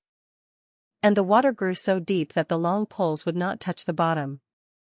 "This is bad," said the Tin Woodman, "for if we cannot get to the land we shall be carried into the country of the Wicked Witch of the West, and she will enchant us and make us her slaves." "And then I should get no brains," said the Scarecrow. "And I should get no courage," said the Cowardly Lion. "And I should get no heart," said the Tin Woodman. "And I should never get back to Kansas," said Dorothy. "We must certainly get to the Emerald City if we can," the Scarecrow continued, and he pushed so hard on his long pole that it stuck fast in the mud at the bottom of the river. Then, before he could pull it out again or let go, the raft was swept away, and the poor Scarecrow was left clinging to the pole in the middle of the river. "Goodbye," he called after them, and they were very sorry to leave him. Indeed, the Tin Woodman began to cry, but fortunately remembered that he might rest, and so dried his tears on Dorothy's apron. Of course this was a bad thing for the Scarecrow. "I am now worse off than when I first met Dorothy," he thought. "Then, I was stuck on a pole in a cornfield, where I could make believe scare the crows, at any rate. But surely there is no use for a Scarecrow stuck on a pole in the middle of a river. I am afraid I shall never have any brains, after all." Down the stream the raft floated, and the poor Scarecrow was left far behind. Then the Lion said, "Something must be done to save us. I think I can swim to the shore and pull the raft after me, if you will only hold fast to the tip of my tail." So he sprang into the water, and the Tin Woodman caught fast hold of his tail. Then the Lion began to swim with all his might toward the shore. It was hard work, although he was so big, but by and by they were drawn out of the current, and then Dorothy took the Tin Woodman's long pole and helped push the raft to the land. They were all tired out when they reached the shore at last and stepped off upon the pretty green grass, and they also knew that the stream had carried them a long way past the road of yellow brick that led to the Emerald City. "What shall we do now?" asked the Tin Woodman, as the Lion lay down on the grass to let the sun dry him. "We must get back to the road, in some way," said Dorothy. "The best plan will be to walk along the riverbank until we come to the road again," remarked the Lion. So, when they were rested, Dorothy picked up her basket and they started along the grassy bank, to the road from which the river had carried them. It was a lovely country, with plenty of flowers and fruit trees and sunshine to cheer them, and had they not felt so sorry for the poor Scarecrow, they could have been very happy. They walked along as fast as they could, Dorothy only stopping once to pick a beautiful flower, and after a time the Tin Woodman cried out, "Look!" Then they all looked at the river and saw the Scarecrow perched upon his pole in the middle of the water, looking very lonely and sad. "What can we do to save him?" asked Dorothy. The Lion and the Woodman both shook their heads, for they did not know. So they sat down upon the bank and gazed wistfully at the Scarecrow until a stork flew by, who, upon seeing them, stopped to rest at the water's edge. "Who are you and where are you going?" asked the stork. "I am Dorothy," answered the girl, "and these are my friends, the Tin Woodman and the Cowardly Lion, and we are going to the Emerald City." "This isn't the road," said the stork, as she twisted her long neck and looked sharply at the queer party. "I know it," returned Dorothy, "but we have lost the Scarecrow, and are wondering how we shall get him again." "Where is he?" asked the stork. "Over there in the river," answered the little girl. "If he wasn't so big and heavy I would get him for you," remarked the stork. "He isn't heavy a bit," said Dorothy eagerly, "for he is stuffed with straw, and if you will bring him back to us, we shall thank you ever and ever so much." "Well, I'll try," said the stork, "but if I find he is too heavy to carry I shall have to drop him in the river again." So the big bird flew into the air and over the water till she came to where the Scarecrow was perched upon his pole. Then the stork with her great claws grabbed the Scarecrow by the arm and carried him up into the air and back to the bank, where Dorothy and the Lion and the Tin Woodman and Toto were sitting. When the Scarecrow found himself among his friends again, he was so happy that he hugged them all, even the Lion and Toto, and as they walked along he sang "Tol-de-ree-de-o." At every step, he felt so gay. "I was afraid I should have to stay in the river forever," he said, "but the kind stork saved me, and if I ever get any brains I shall find the stork again and do her some kindness in return." "That's all right," said the stork, who was flying along beside them. "I always like to help anyone in trouble. But I must go now, for my babies are waiting in the nest for me. I hope you will find the Emerald City and that Oz will help you." "Thank you," replied Dorothy, and then the kind stork flew into the air and was soon out of sight. They walked along listening to the singing of the brightly colored birds and looking at the lovely flowers which now became so thick that the ground was carpeted with them. There were big yellow and white and blue and purple blossoms, besides great clusters of scarlet poppies, which were so brilliant in color they almost dazzled Dorothy's eyes. "Aren't they beautiful?" the girl asked, as she breathed in the spicy scent of the bright flowers. "I suppose so," answered the Scarecrow. "When I have brains, I shall probably like them better." "If I only had a heart, I should love them," added the Tin Woodman. "I always did like flowers," said the Lion. "They seem so helpless and frail. But there are none in the forest so bright as these." They now came upon more and more of the big scarlet poppies, and fewer of the other flowers, and soon they found themselves in the midst of a great meadow of poppies. Now it is well known that when there are many of these flowers together their odor is so powerful that anyone who breathes it falls asleep, and if the sleeper is not carried away from the scent of the flowers, he sleeps on and on forever. But Dorothy did not know this, nor could she get away from the bright red flowers that were everywhere about, so presently her eyes grew heavy and she felt she must sit down to rest and to sleep. But the Tin Woodman would not let her do this. "We must hurry and get back to the road of yellow brick before dark," he said, and the Scarecrow agreed with him. So they kept walking until Dorothy could stand no longer. Her eyes closed in spite of herself and she forgot where she was and fell among the poppies, fast asleep. "What shall we do?" asked the Tin Woodman. "If we leave her here she will die," said the Lion. "The smell of the flowers is killing us all. I myself can scarcely keep my eyes open, and the dog is asleep already." It was true, Toto had fallen down beside his little mistress. But the Scarecrow and the Tin Woodman, not being made of flesh, were not troubled by the scent of the flowers. "Run fast," said the Scarecrow to the Lion, "and get out of this deadly flower bed as soon as you can. We will bring the little girl with us, but if you should fall asleep you are too big to be carried." So the Lion aroused himself and bounded forward as fast as he could go. In a moment he was out of sight. "Let us make a chair with our hands and carry her," said the Scarecrow. So they picked up Toto and put the dog in Dorothy's lap, and then they made a chair with their hands for the seat and their arms for the arms and carried the sleeping girl between them through the flowers. On and on they walked, and it seemed that the great carpet of deadly flowers that surrounded them would never end. They followed the bend of the river, and at last came upon their friend the Lion, lying fast asleep among the poppies. The flowers had been too strong for the huge beast and he had given up at last, and fallen only a short distance from the end of the poppy bed, where the sweet grass spread in beautiful green fields before them.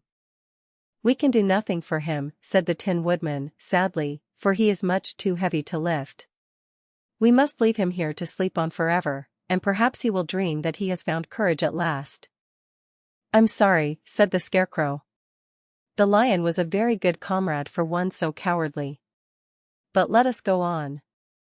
They carried the sleeping girl to a pretty spot beside the river, far enough from the poppy field to prevent her breathing any more of the poison of the flowers, and here they laid her gently on the soft grass and waited for the fresh breeze to waken her. Chapter 9. The Queen of the Field Mice.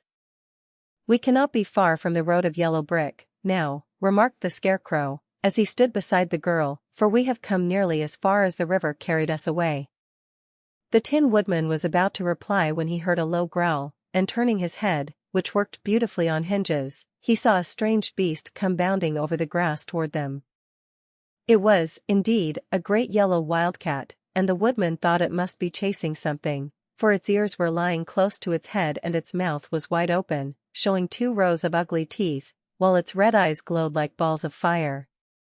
As it came nearer the Tin Woodman saw that running before the beast was a little gray field mouse, and although he had no heart he knew it was wrong for the wildcat to try to kill such a pretty, harmless creature. So the Woodman raised his axe, and as the wildcat ran by he gave it a quick blow that cut the beast's head clean off from its body, and it rolled over at his feet in 2 pieces. The field mouse, now that it was freed from its enemy, stopped short, and coming slowly up to the Woodman it said, in a squeaky little voice, "Oh, thank you. Thank you ever so much for saving my life." "Don't speak of it, I beg of you," replied the Woodman. I have no heart, you know, so I am careful to help all those who may need a friend, even if it happens to be only a mouse." "Only a mouse?" cried the little animal, indignantly. "Why, I am a queen, the queen of all the field mice." "Oh, indeed," said the woodman, making a bow. "Therefore you have done a great deed, as well as a brave one, in saving my life," added the queen. At that moment several mice were seen running up as fast as their little legs could carry them, and when they saw their queen they exclaimed, "Oh, your majesty, we thought you would be killed. How did you manage to escape the great wildcat?" They all bowed so low to the little queen that they almost stood upon their heads. "This funny Tin Man," she answered, "killed the wildcat and saved my life. So hereafter you must all serve him, and obey his slightest wish." "We will," cried all the mice, in a shrill chorus. And then they scampered in all directions, for Toto had awakened from his sleep, and seeing all these mice around him he gave one bark of delight and jumped right into the middle of the group. Toto had always loved to chase mice when he lived in Kansas, and he saw no harm in it. But the Tin Woodman caught the dog in his arms and held him tight, while he called to the mice, "Come back! Come back! Toto shall not hurt you." At this the queen of the mice stuck her head out from underneath a clump of grass and asked, in a timid voice, "Are you sure he will not bite us?" "I will not let him," said the woodman, "so do not be afraid." One by one the mice came creeping back, and Toto did not bark again, although he tried to get out of the woodman's arms, and would have bitten him had he not known very well he was made of tin. Finally one of the biggest mice spoke. "Is there anything we can do," it asked, "to repay you for saving the life of our queen?" "Nothing that I know of," answered the woodman, but the Scarecrow, who had been trying to think, but could not because his head was stuffed with straw, said, quickly, "Oh, yes, you can save our friend, the cowardly lion, who is asleep in the poppy bed." "A lion?" cried the little queen. "Why, he would eat us all up." "Oh, no," declared the Scarecrow, "this lion is a coward." "Really?" asked the mouse. "He says so himself," answered the Scarecrow, "and he would never hurt anyone who is our friend. If you will help us to save him I promise that he shall treat you all with kindness." "Very well," said the queen, "we trust you. But what shall we do? Are there many of these mice which call you queen and are willing to obey you?" "Oh, yes, there are thousands," she replied. "Then send for them all to come here as soon as possible, and let each one bring a long piece of string." The queen turned to the mice that attended her and told them to go at once and get all her people. As soon as they heard her orders they ran away in every direction as fast as possible. "Now," said the Scarecrow to the Tin Woodman, "you must go to those trees by the riverside and make a truck that will carry the lion." So the woodman went at once to the trees and began to work, and he soon made a truck out of the limbs of trees, from which he chopped away all the leaves and branches. He fastened it together with wooden pegs and made the four wheels out of short pieces of a big tree trunk. So fast and so well did he work that by the time the mice began to arrive the truck was all ready for them. They came from all directions, and there were thousands of them, big mice and little mice and middle-sized mice, and each one brought a piece of string in his mouth. It was about this time that Dorothy woke from her long sleep and opened her eyes. She was greatly astonished to find herself lying upon the grass, with thousands of mice standing around and looking at her timidly. But the Scarecrow told her about everything, and turning to the dignified little mouse, he said, "Permit me to introduce to you Her Majesty, the Queen." Dorothy nodded gravely and the Queen made a curtsy, after which she became quite friendly with the little girl. The Scarecrow and the Woodman now began to fasten the mice to the truck, using the strings they had brought. One end of a string was tied around the neck of each mouse and the other end to the truck. Of course the truck was 1,000 times bigger than any of the mice who were to draw it, but when all the mice had been harnessed, they were able to pull it quite easily. Even the Scarecrow and the Tin Woodman could sit on it, and were drawn swiftly by their queer little horses to the place where the lion lay asleep. After a great deal of hard work, for the lion was heavy, they managed to get him up on the truck. Then the Queen hurriedly gave her people the order to start, for she feared if the mice stayed among the poppies too long they also would fall asleep. At first the little creatures, many though they were, could hardly stir the heavily loaded truck, but the Woodman and the Scarecrow both pushed from behind, and they got along better. Soon they rolled the Lion out of the poppy bed to the green fields, where he could breathe the sweet, fresh air again, instead of the poisonous scent of the flowers. Dorothy came to meet them and thanked the little mice warmly for saving her companion from death. She had grown so fond of the big lion she was glad he had been rescued. Then the mice were unharnessed from the truck and scampered away through the grass to their homes. The queen of the mice was the last to leave. "If ever you need us again," she said, "come out into the field and call, and we shall hear you and come to your assistance. Goodbye." "Goodbye." They all answered, and away the queen ran, while Dorothy held Toto tightly lest he should run after her and frighten her. After this they sat down beside the lion until he should awaken, and the Scarecrow brought Dorothy some fruit from a tree nearby, which she ate for her dinner. Chapter 10. The Guardian of the Gate. It was some time before the cowardly lion awakened, for he had lain among the poppies a long while, breathing in their deadly fragrance, but when he did open his eyes and roll off the truck he was very glad to find himself still alive. "I ran as fast as I could," he said, sitting down and yawning, "but the flowers were too strong for me." "How did you get me out?" Then they told him of the field mice, and how they had generously saved him from death, and the cowardly lion laughed, and said, "I have always thought myself very big and terrible, yet such little things as flowers came near to killing me, and such small animals as mice have saved my life. How strange it all is! But, comrades, what shall we do now?" "We must journey on until we find the road of yellow brick again," said Dorothy, "and then we can keep on to the Emerald City." So, the lion being fully refreshed, and feeling quite himself again, they all started upon the journey, greatly enjoying the walk through the soft, fresh grass, and it was not long before they reached the road of yellow brick and turned again toward the Emerald City where the Great Oz dwelt. The road was smooth and well paved, now, and the country about was beautiful, so that the travelers rejoiced in leaving the forest far behind, and with it the many dangers they had met in its gloomy shades.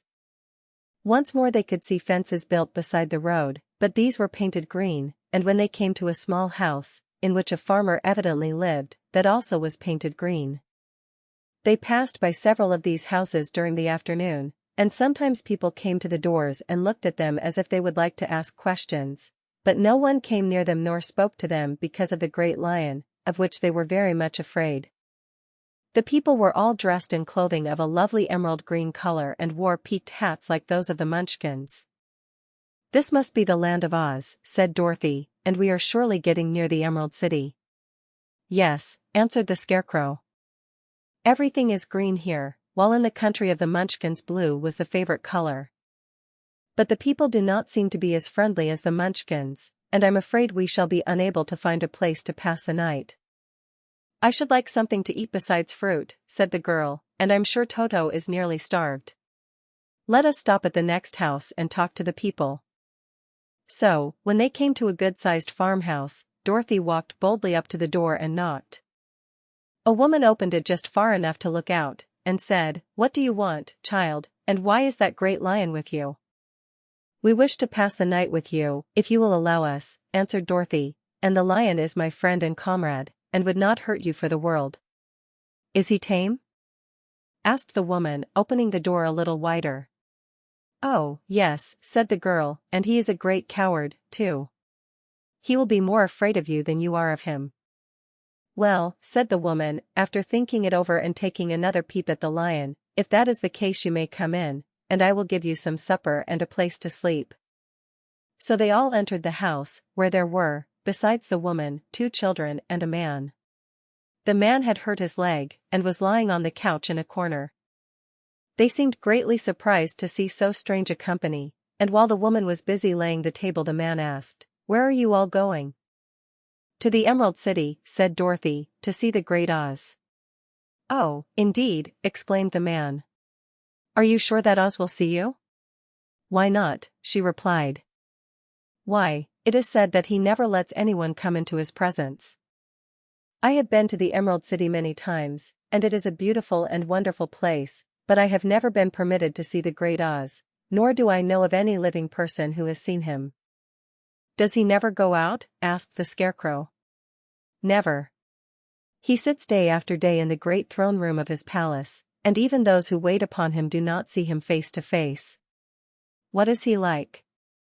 Asked the girl. That is hard to tell, said the man thoughtfully. You see, Oz is a great wizard, and can take on any form he wishes. So that some say he looks like a bird, and some say he looks like an elephant, and some say he looks like a cat. To others he appears as a beautiful fairy, or a brownie, or in any other form that pleases him. But who the real Oz is, when he is in his own form, no living person can tell. That is very strange, said Dorothy, but we must try, in some way, to see him, or we shall have made our journey for nothing. Why do you wish to see the terrible Oz? Asked the man. I want him to give me some brains, said the Scarecrow eagerly. Oh, Oz could do that easily enough, declared the man. He has more brains than he needs. And I want him to give me a heart, said the Tin Woodman. That will not trouble him, continued the man, for Oz has a large collection of hearts, of all sizes and shapes. And I want him to give me courage, said the Cowardly Lion. Oz keeps a great pot of courage in his throne room, said the man, which he has covered with a golden plate, to keep it from running over. He will be glad to give you some. And I want him to send me back to Kansas, said Dorothy. Where is Kansas? Asked the man, with surprise. I don't know, replied Dorothy sorrowfully, but it is my home, and I'm sure it's somewhere. Very likely. Well, Oz can do anything, so I suppose he will find Kansas for you. But first you must get to see him, and that will be a hard task, for the great wizard does not like to see anyone, and he usually has his own way. But what do you want? He continued, speaking to Toto. Toto only wagged his tail, for, strange to say, he could not speak. The woman now called to them that supper was ready, so they gathered around the table and Dorothy ate some delicious porridge and a dish of scrambled eggs and a plate of nice white bread, and enjoyed her meal. The lion ate some of the porridge, but did not care for it, saying it was made from oats and oats were food for horses, not for lions. The Scarecrow and the Tin Woodman ate nothing at all. Toto ate a little of everything, and was glad to get a good supper again. The woman now gave Dorothy a bed to sleep in, and Toto lay down beside her, while the lion guarded the door of her room so she might not be disturbed. The Scarecrow and the Tin Woodman stood up in a corner and kept quiet all night, although of course they could not sleep. The next morning, as soon as the sun was up, they started on their way, and soon saw a beautiful green glow in the sky just before them. That must be the Emerald City, said Dorothy. As they walked on, the green glow became brighter and brighter, and it seemed that at last they were nearing the end of their travels. Yet it was afternoon before they came to the great wall that surrounded the city. It was high and thick and of a bright green color. In front of them, and at the end of the road of yellow brick, was a big gate, all studded with emeralds that glittered so in the sun that even the painted eyes of the Scarecrow were dazzled by their brilliancy. There was a bell beside the gate, and Dorothy pushed the button and heard a silvery tinkle sound within. Then the big gate swung slowly open, and they all passed through and found themselves in a high arched room, the walls of which glistened with countless emeralds. Before them stood a little man about the same size as the Munchkins. He was clothed all in green, from his head to his feet, and even his skin was of a greenish tint. At his side was a large green box. When he saw Dorothy and her companions, the man asked, "What do you wish in the Emerald City?" "We came here to see the Great Oz," said Dorothy. The man was so surprised at this answer that he sat down to think it over. "It has been many years since anyone asked me to see Oz," he said, shaking his head in perplexity.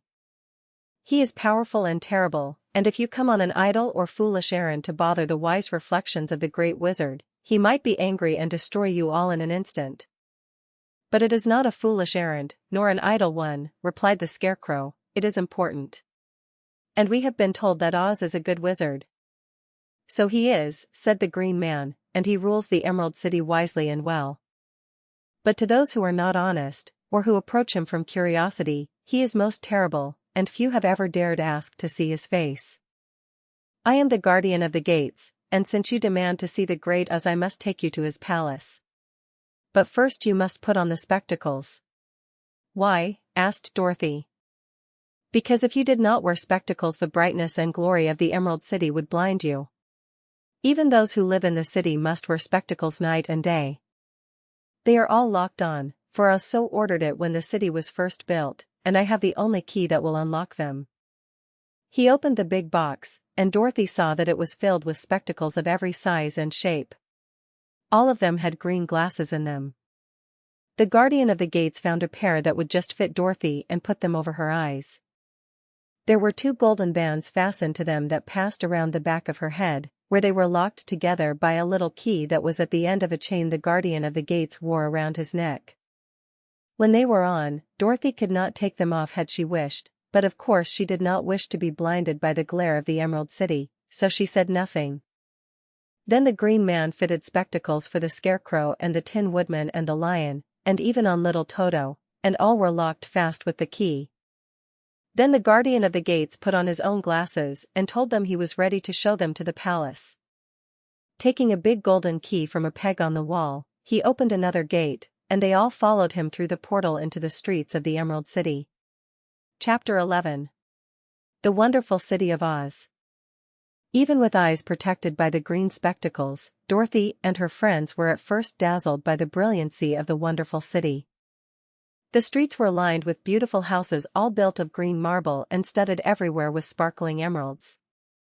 They walked over a pavement of the same green marble, and where the blocks were joined together were rows of emeralds, set closely, and glittering in the brightness of the sun.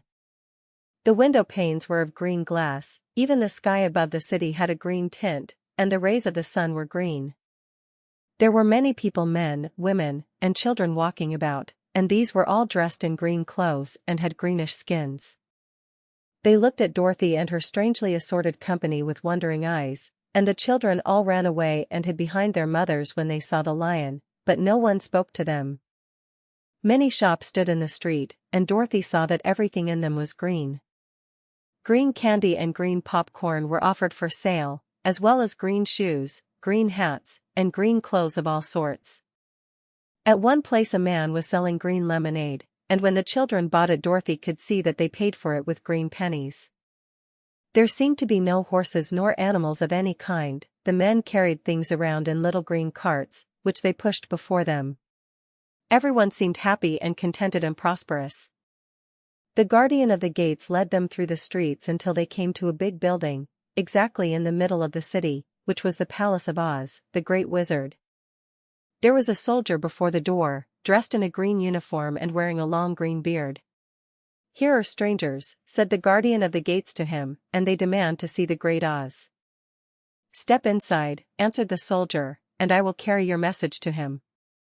So they passed through the palace gates and were led into a big room with a green carpet and lovely green furniture set with emeralds.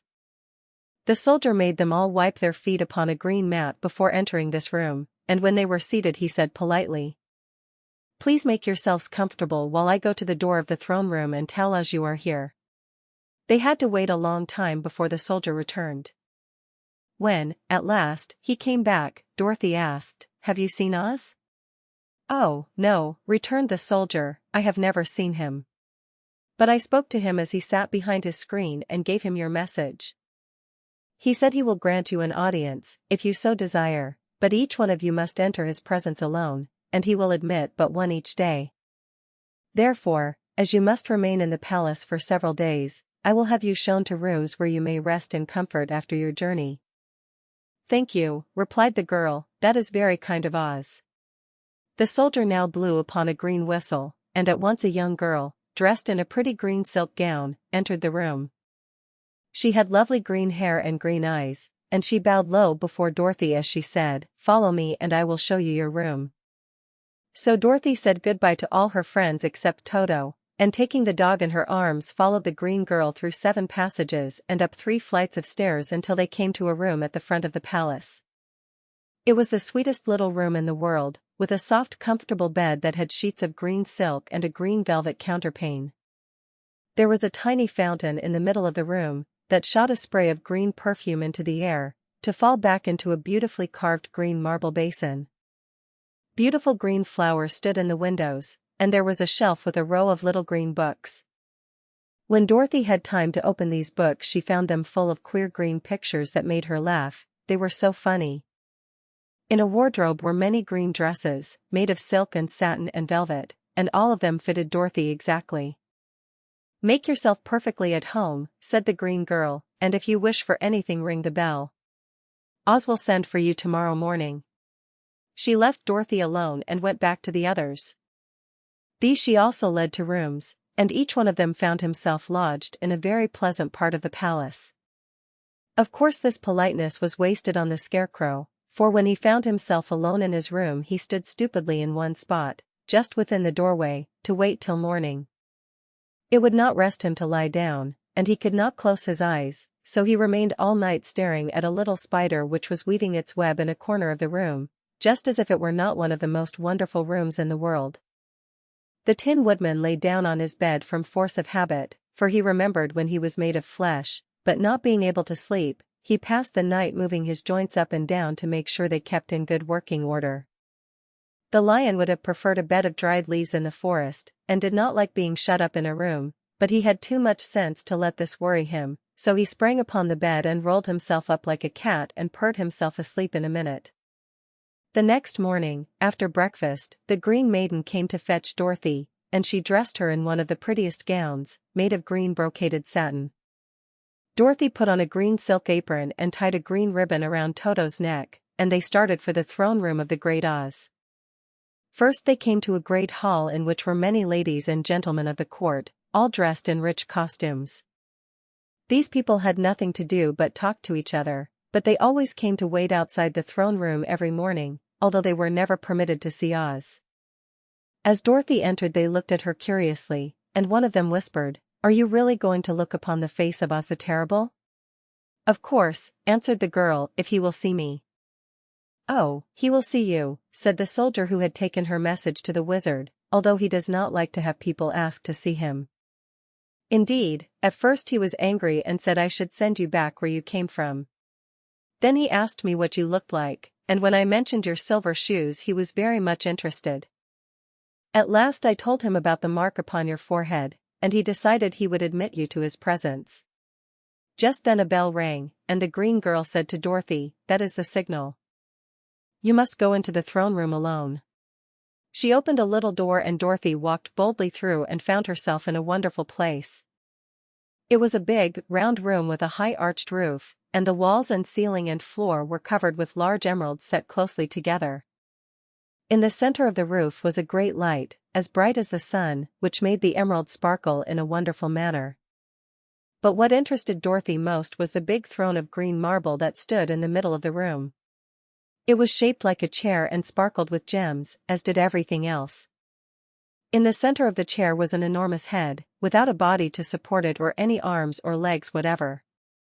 There was no hair upon this head, but it had eyes and a nose and mouth, and was much bigger than the head of the biggest giant. As Dorothy gazed upon this in wonder and fear, the eyes turned slowly and looked at her sharply and steadily. Then the mouth moved, and Dorothy heard a voice say, "I am Oz, the Great and Terrible. Who are you, and why do you seek me?" It was not such an awful voice as she had expected to come from the big head, so she took courage and answered, "I am Dorothy, the small and meek. I have come to you for help." The eyes looked at her thoughtfully for a full minute. Then said the voice, "Where did you get the silver shoes?" "I got them from the Wicked Witch of the East, when my house fell on her and killed her," she replied. "Where did you get the mark upon your forehead?" continued the voice. "That is where the Good Witch of the North kissed me when she bade me goodbye and sent me to you," said the girl. Again the eyes looked at her sharply, and they saw she was telling the truth. Then Oz asked, "What do you wish me to do?" "Send me back to Kansas, where my Aunt Em and Uncle Henry are," she answered earnestly. "I don't like your country, although it is so beautiful. And I am sure Aunt Em will be dreadfully worried over my being away so long." The eyes winked 3 times, and then they turned up to the ceiling and down to the floor and rolled around so queerly that they seemed to see every part of the room. And at last they looked at Dorothy again. "Why should I do this for you?" asked Oz. "Because you are strong and I am weak, because you are a great wizard and I am only a little girl." But you were strong enough to kill the Wicked Witch of the East, said Oz. That just happened, returned Dorothy simply. I could not help it. Well, said the head, I will give you my answer. You have no right to expect me to send you back to Kansas unless you do something for me in return. In this country everyone must pay for everything he gets. If you wish me to use my magic power to send you home again, you must do something for me first. Help me and I will help you. What must I do? Asked the girl. Kill the Wicked Witch of the West, answered Oz. But I cannot, exclaimed Dorothy, greatly surprised. You killed the Witch of the East and you wear the silver shoes, which bear a powerful charm. There is now but one Wicked Witch left in all this land, and when you can tell me she is dead I will send you back to Kansas, but not before. The little girl began to weep, she was so much disappointed, and the eyes winked again and looked upon her anxiously, as if the great Oz felt that she could help him if she would. I never killed anything, willingly, she sobbed. Even if I wanted to, how could I kill the Wicked Witch? If you, who are great and terrible, cannot kill her yourself, how do you expect me to do it? I do not know, said the head, but that is my answer, and until the Wicked Witch dies you will not see your uncle and aunt again. Remember that the witch is wicked, tremendously wicked, and ought to be killed. Now go, and do not ask to see me again until you have done your task. Sorrowfully Dorothy left the throne room and went back where the lion and the Scarecrow and the Tin Woodman were waiting to hear what Oz had said to her. There is no hope for me, she said sadly, for Oz will not send me home until I have killed the Wicked Witch of the West, and that I can never do. Her friends were sorry, but could do nothing to help her, so Dorothy went to her own room and lay down on the bed and cried herself to sleep. The next morning the soldier with the green whiskers came to the Scarecrow and said, Come with me, for Oz has sent for you. So the Scarecrow followed him and was admitted into the great throne room, where he saw, sitting in the emerald throne, a most lovely lady. She was dressed in green silk gauze and wore upon her flowing green locks a crown of jewels. Growing from her shoulders were wings, gorgeous in color and so light that they fluttered if the slightest breath of air reached them. When the Scarecrow had bowed, as prettily as his straw stuffing would let him, before this beautiful creature, she looked upon him sweetly, and said, I am Oz, the great and terrible. Who are you, and why do you seek me? Now the Scarecrow, who had expected to see the great head Dorothy had told him of, was much astonished, but he answered her bravely. I am only a scarecrow, stuffed with straw. Therefore I have no brains, and I come to you praying that you will put brains in my head instead of straw, so that I may become as much a man as any other in your dominions. Why should I do this for you? Asked the lady. Because you are wise and powerful, and no one else can help me, answered the Scarecrow. I never grant favors without some return, said Oz, but this much I will promise. If you will kill for me the Wicked Witch of the West, I will bestow upon you a great many brains, and such good brains that you will be the wisest man in all the land of Oz. I thought you asked Dorothy to kill the witch, said the Scarecrow, in surprise. So I did. I don't care who kills her. But until she is dead I will not grant your wish. Now go, and do not seek me again until you have earned the brains you so greatly desire. The Scarecrow went sorrowfully back to his friends and told them what Oz had said, and Dorothy was surprised to find that the great wizard was not a head, as she had seen him, but a lovely lady. All the same, said the Scarecrow, she needs a heart as much as the Tin Woodman. On the next morning the soldier with the green whiskers came to the Tin Woodman and said, Oz has sent for you. Follow me. So the Tin Woodman followed him and came to the great throne room. He did not know whether he would find Oz a lovely lady or a head, but he hoped it would be the lovely lady. For, he said to himself, if it is the head, I am sure I shall not be given a heart, since a head has no heart of its own and therefore cannot feel for me. But if it is the lovely lady I shall beg hard for a heart, for all ladies are themselves said to be kindly-hearted. But when the woodman entered the great throne room he saw neither the head nor the lady, for Oz had taken the shape of a most terrible beast. It was nearly as big as an elephant, and the green throne seemed hardly strong enough to hold its weight. The beast had a head like that of a rhinoceros, only there were 5 eyes in its face. There were 5 long arms growing out of its body, and it also had 5 long, slim legs. Thick, woolly hair covered every part of it, and a more dreadful-looking monster could not be imagined. It was fortunate the Tin Woodman had no heart at that moment, for it would have beat loud and fast from terror. But being only tin, the Woodman was not at all afraid, although he was much disappointed. "I am Oz, the great and terrible," spoke the beast, in a voice that was one great roar. "Who are you, and why do you seek me?" "I am a woodman, and made of tin. Therefore I have no heart, and cannot love. I pray you to give me a heart that I may be as other men are." "Why should I do this?" demanded the beast. "Because I ask it, and you alone can grant my request," answered the Woodman. Oz gave a low growl at this, but said, gruffly, "If you indeed desire a heart, you must earn it." "How?" asked the Woodman. "Help Dorothy to kill the Wicked Witch of the West," replied the beast. "When the witch is dead, come to me, and I will then give you the biggest and kindest and most loving heart in all the land of Oz." So the Tin Woodman was forced to return sorrowfully to his friends and tell them of the terrible beast he had seen. They all wondered greatly at the many forms the great wizard could take upon himself, and the Lion said, "If he is a beast when I go to see him, I shall roar my loudest, and so frighten him that he will grant all I ask.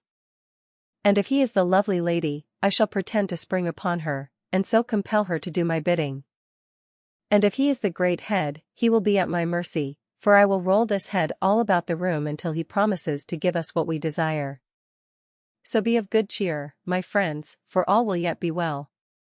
The next morning the soldier with the green whiskers led the Lion to the great throne room and bade him enter the presence of Oz. The Lion at once passed through the door, and glancing around saw, to his surprise, that before the throne was a ball of fire, so fierce and glowing he could scarcely bear to gaze upon it. His first thought was that Oz had by accident caught on fire and was burning up, but when he tried to go nearer, the heat was so intense that it singed his whiskers, and he crept back tremblingly to a spot nearer the door. Then a low, quiet voice came from the ball of fire, and these were the words it spoke: "I am Oz, the great and terrible. Who are you, and why do you seek me?" And the Lion answered, "I am a cowardly lion, afraid of everything. I came to you to beg that you give me courage, so that in reality I may become the king of beasts, as men call me." "Why should I give you courage?" demanded Oz. "Because of all wizards you are the greatest, and alone have power to grant my request," answered the Lion. The ball of fire burned fiercely for a time, and the voice said, "Bring me proof that the Wicked Witch is dead, and that moment I will give you courage. But as long as the witch lives, you must remain a coward." The Lion was angry at this speech, but could say nothing in reply, and while he stood silently gazing at the ball of fire it became so furiously hot that he turned tail and rushed from the room. He was glad to find his friends waiting for him, and told them of his terrible interview with the wizard. "What shall we do now?" asked Dorothy sadly. "There is only one thing we can do," returned the Lion, "and that is to go to the land of the Winkies, seek out the Wicked Witch, and destroy her." "But suppose we cannot?" said the girl. "Then I shall never have courage," declared the Lion. "And I shall never have brains," added the Scarecrow. "And I shall never have a heart," spoke the Tin Woodman. "And I shall never see Aunt Em and Uncle Henry," said Dorothy, beginning to cry. "Be careful," cried the green girl. "The tears will fall on your green silk gown and spot it." So Dorothy dried her eyes and said, "I suppose we must try it, but I am sure I do not want to kill anybody, even to see Aunt Em again." "I will go with you, but I'm too much of a coward to kill the witch," said the Lion. "I will go too," declared the Scarecrow, "but I shall not be of much help to you, I am such a fool." "I haven't the heart to harm even a witch," remarked the Tin Woodman, "but if you go I certainly shall go with you." Therefore it was decided to start upon their journey the next morning, and the Woodman sharpened his axe on a green grindstone and had all his joints properly oiled.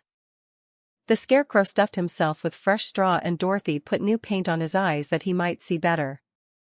The green girl, who was very kind to them, filled Dorothy's basket with good things to eat, and fastened a little bell around Toto's neck with a green ribbon. They went to bed quite early and slept soundly until daylight, when they were awakened by the crowing of a green cock that lived in the backyard of the palace, and the cackling of a hen that had laid a green egg. Chapter 12. The search for the Wicked Witch. The soldier with the green whiskers led them through the streets of the Emerald City until they reached the room where the guardian of the gates lived. This officer unlocked their spectacles to put them back in his great box, and then he politely opened the gate for our friends. "Which road leads to the Wicked Witch of the West?" asked Dorothy. "There is no road," answered the guardian of the gates. "No one ever wishes to go that way." "How, then, are we to find her?" inquired the girl. "That will be easy," replied the man, "for when she knows you are in the country of the Winkies she will find you, and make you all her slaves." "Perhaps not," said the Scarecrow, "for we mean to destroy her." "Oh, that is different," said the guardian of the gates. "No one has ever destroyed her before, so I naturally thought she would make slaves of you, as she has of the rest. But take care, for she is wicked and fierce, and may not allow you to destroy her. Keep to the west, where the sun sets, and you cannot fail to find her." They thanked him and bade him goodbye, and turned toward the west, walking over fields of soft grass dotted here and there with daisies and buttercups. Dorothy still wore the pretty silk dress she had put on in the palace, but now, to her surprise, she found it was no longer green, but pure white. The ribbon around Toto's neck had also lost its green color and was as white as Dorothy's dress. The Emerald City was soon left far behind. As they advanced, the ground became rougher and hillier, for there were no farms nor houses in this country of the West, and the ground was untilled. In the afternoon the sun shone hot in their faces, for there were no trees to offer them shade, so that before night Dorothy and Toto and the lion were tired, and lay down upon the grass and fell asleep, with the Woodman and the Scarecrow keeping watch. Now the Wicked Witch of the West had but one eye, yet that was as powerful as a telescope, and could see everywhere. So, as she sat in the door of her castle, she happened to look around and saw Dorothy lying asleep, with her friends all about her. They were a long distance off, but the Wicked Witch was angry to find them in her country, so she blew upon a silver whistle that hung around her neck. At once there came running to her from all directions a pack of great wolves. They had long legs and fierce eyes and sharp teeth. "Go to those people," said the witch, "and tear them to pieces." "Are you not going to make them your slaves?" asked the leader of the wolves. "No," she answered, "one is of tin, and one of straw, one is a girl and another a lion. None of them is fit to work, so you may tear them into small pieces." "Very well," said the wolf, and he dashed away at full speed, followed by the others. It was lucky the Scarecrow and the Woodman were wide awake and heard the wolves coming. "This is my fight," said the Woodman, "so get behind me and I will meet them as they come." He seized his axe, which he had made very sharp, and as the leader of the wolves came on, the Tin Woodman swung his arm and chopped the wolf's head from its body, so that it immediately died. As soon as he could raise his axe another wolf came up, and he also fell under the sharp edge of the Tin Woodman's weapon.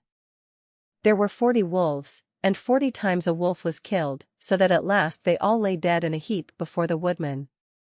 Then he put down his axe and sat beside the Scarecrow, who said, "It was a good fight, friend." They waited until Dorothy awoke the next morning. The little girl was quite frightened when she saw the great pile of shaggy wolves, but the Tin Woodman told her all. She thanked him for saving them and sat down to breakfast, after which they started again upon their journey. Now the same morning the Wicked Witch came to the door of her castle and looked out with her one eye that could see far off. She saw all her wolves lying dead, and the strangers still traveling through her country. This made her angrier than before, and she blew her silver whistle twice.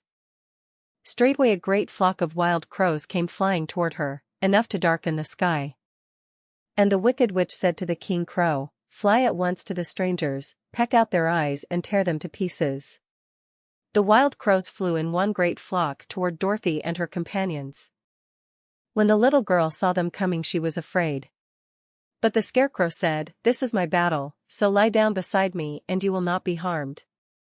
So they all lay upon the ground except the Scarecrow, and he stood up and stretched out his arms. And when the crows saw him they were frightened, as these birds always are by scarecrows, and did not dare to come any nearer. But the King Crow said, "It is only a stuffed man. I will peck his eyes out." The King Crow flew at the Scarecrow, who caught it by the head and twisted its neck until it died. And then another crow flew at him, and the Scarecrow twisted its neck also. There were 40 crows, and 40 times the Scarecrow twisted a neck, until at last all were lying dead beside him. Then he called to his companions to rise, and again they went upon their journey. When the Wicked Witch looked out again and saw all her crows lying in a heap, she got into a terrible rage, and blew 3 times upon her silver whistle. Forthwith there was heard a great buzzing in the air, and a swarm of black bees came flying toward her. "Go to the strangers and sting them to death," commanded the witch, and the bees turned and flew rapidly until they came to where Dorothy and her friends were walking. But the woodman had seen them coming, and the Scarecrow had decided what to do. "Take out my straw and scatter it over the little girl and the dog and the lion," he said to the woodman, "and the bees cannot sting them."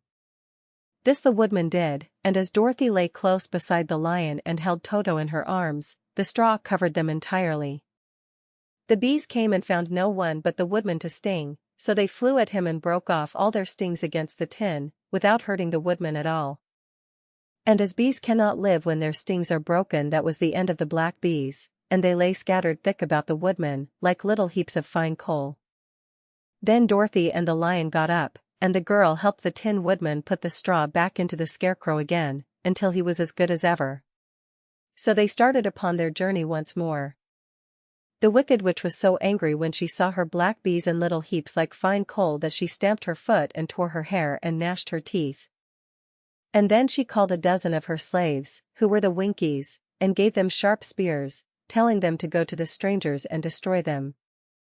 The Winkies were not a brave people, but they had to do as they were told. So they marched away until they came near to Dorothy. Then the lion gave a great roar and sprang towards them, and the poor Winkies were so frightened that they ran back as fast as they could. When they returned to the castle, the Wicked Witch beat them well with a strap, and sent them back to their work, after which she sat down to think what she should do next. She could not understand how all her plans to destroy these strangers had failed, but she was a powerful witch, as well as a wicked one, and she soon made up her mind how to act. There was, in her cupboard, a golden cap, with a circle of diamonds and rubies running round it. This golden cap had a charm. Whoever owned it could call 3 times upon the winged monkeys, who would obey any order they were given. But no person could command these strange creatures more than 3 times. Twice already the Wicked Witch had used the charm of the cap. Once was when she had made the Winkies her slaves, and set herself to rule over their country. The winged monkeys had helped her do this. The second time was when she had fought against the Great Oz himself, and driven him out of the land of the West. The winged monkeys had also helped her in doing this. Only once more could she use this golden cap, for which reason she did not like to do so until all her other powers were exhausted. But now that her fierce wolves and her wild crows and her stinging bees were gone, and her slaves had been scared away by the cowardly lion, she saw there was only one way left to destroy Dorothy and her friends. So the Wicked Witch took the golden cap from her cupboard and placed it upon her head. Then she stood upon her left foot and said, slowly, "Eppe, pep-pe, cat-coo." Next she stood upon her right foot and said, "Hill-lo, hol-lo, hell-lo." After this she stood upon both feet and cried in a loud voice, "Ziz-zy, zuz-zy, zik." Now the charm began to work. The sky was darkened, and a low rumbling sound was heard in the air. There was a rushing of many wings, a great chattering and laughing, and the sun came out of the dark sky to show the Wicked Witch surrounded by a crowd of monkeys, each with a pair of immense and powerful wings on his shoulders. One, much bigger than the others, seemed to be their leader. He flew close to the witch and said, "You have called us for the 3rd and last time. What do you command?" "Go to the strangers who are within my land and destroy them all except the lion," said the Wicked Witch. "Bring that beast to me, for I have a mind to harness him like a horse, and make him work." "Your command shall be obeyed," said the leader. Then, with a great deal of chattering and noise, the winged monkeys flew away to the place where Dorothy and her friends were walking. Some of the monkeys seized the Tin Woodman and carried him through the air until they were over a country thickly covered with sharp rocks. Here they dropped the poor woodman, who fell a great distance to the rocks, where he lay so battered and dented that he could neither move nor groan. Others of the monkeys caught the Scarecrow, and with their long fingers pulled all of the straw out of his clothes and head. They made his hat and boots and clothes into a small bundle and threw it into the top branches of a tall tree. The remaining monkeys threw pieces of stout rope around the lion and wound many coils about his body and head and legs, until he was unable to bite or scratch or struggle in any way. Then they lifted him up and flew away with him to the witch's castle, where he was placed in a small yard with a high iron fence around it, so that he could not escape. But Dorothy they did not harm at all. She stood, with Toto in her arms, watching the sad fate of her comrades and thinking it would soon be her turn. The leader of the winged monkeys flew up to her, his long, hairy arms stretched out and his ugly face grinning terribly, but he saw the mark of the good witch's kiss upon her forehead and stopped short, motioning the others not to touch her. "We dare not harm this little girl," he said to them, "for she is protected by the power of good, and that is greater than the power of evil. All we can do is to carry her to the castle of the wicked witch and leave her there." So, carefully and gently, they lifted Dorothy in their arms and carried her swiftly through the air until they came to the castle, where they set her down upon the front doorstep. Then the leader said to the witch, "We have obeyed you as far as we were able. The Tin Woodman and the Scarecrow are destroyed, and the lion is tied up in your yard. The little girl we dare not harm, nor the dog she carries in her arms. Your power over our band is now ended, and you will never see us again." Then all the winged monkeys, with much laughing and chattering and noise, flew into the air and were soon out of sight. The wicked witch was both surprised and worried when she saw the mark on Dorothy's forehead, for she knew well that neither the winged monkeys nor she, herself, dare hurt the girl in any way. She looked down at Dorothy's feet, and seeing the silver shoes, began to tremble with fear, for she knew what a powerful charm belonged to them.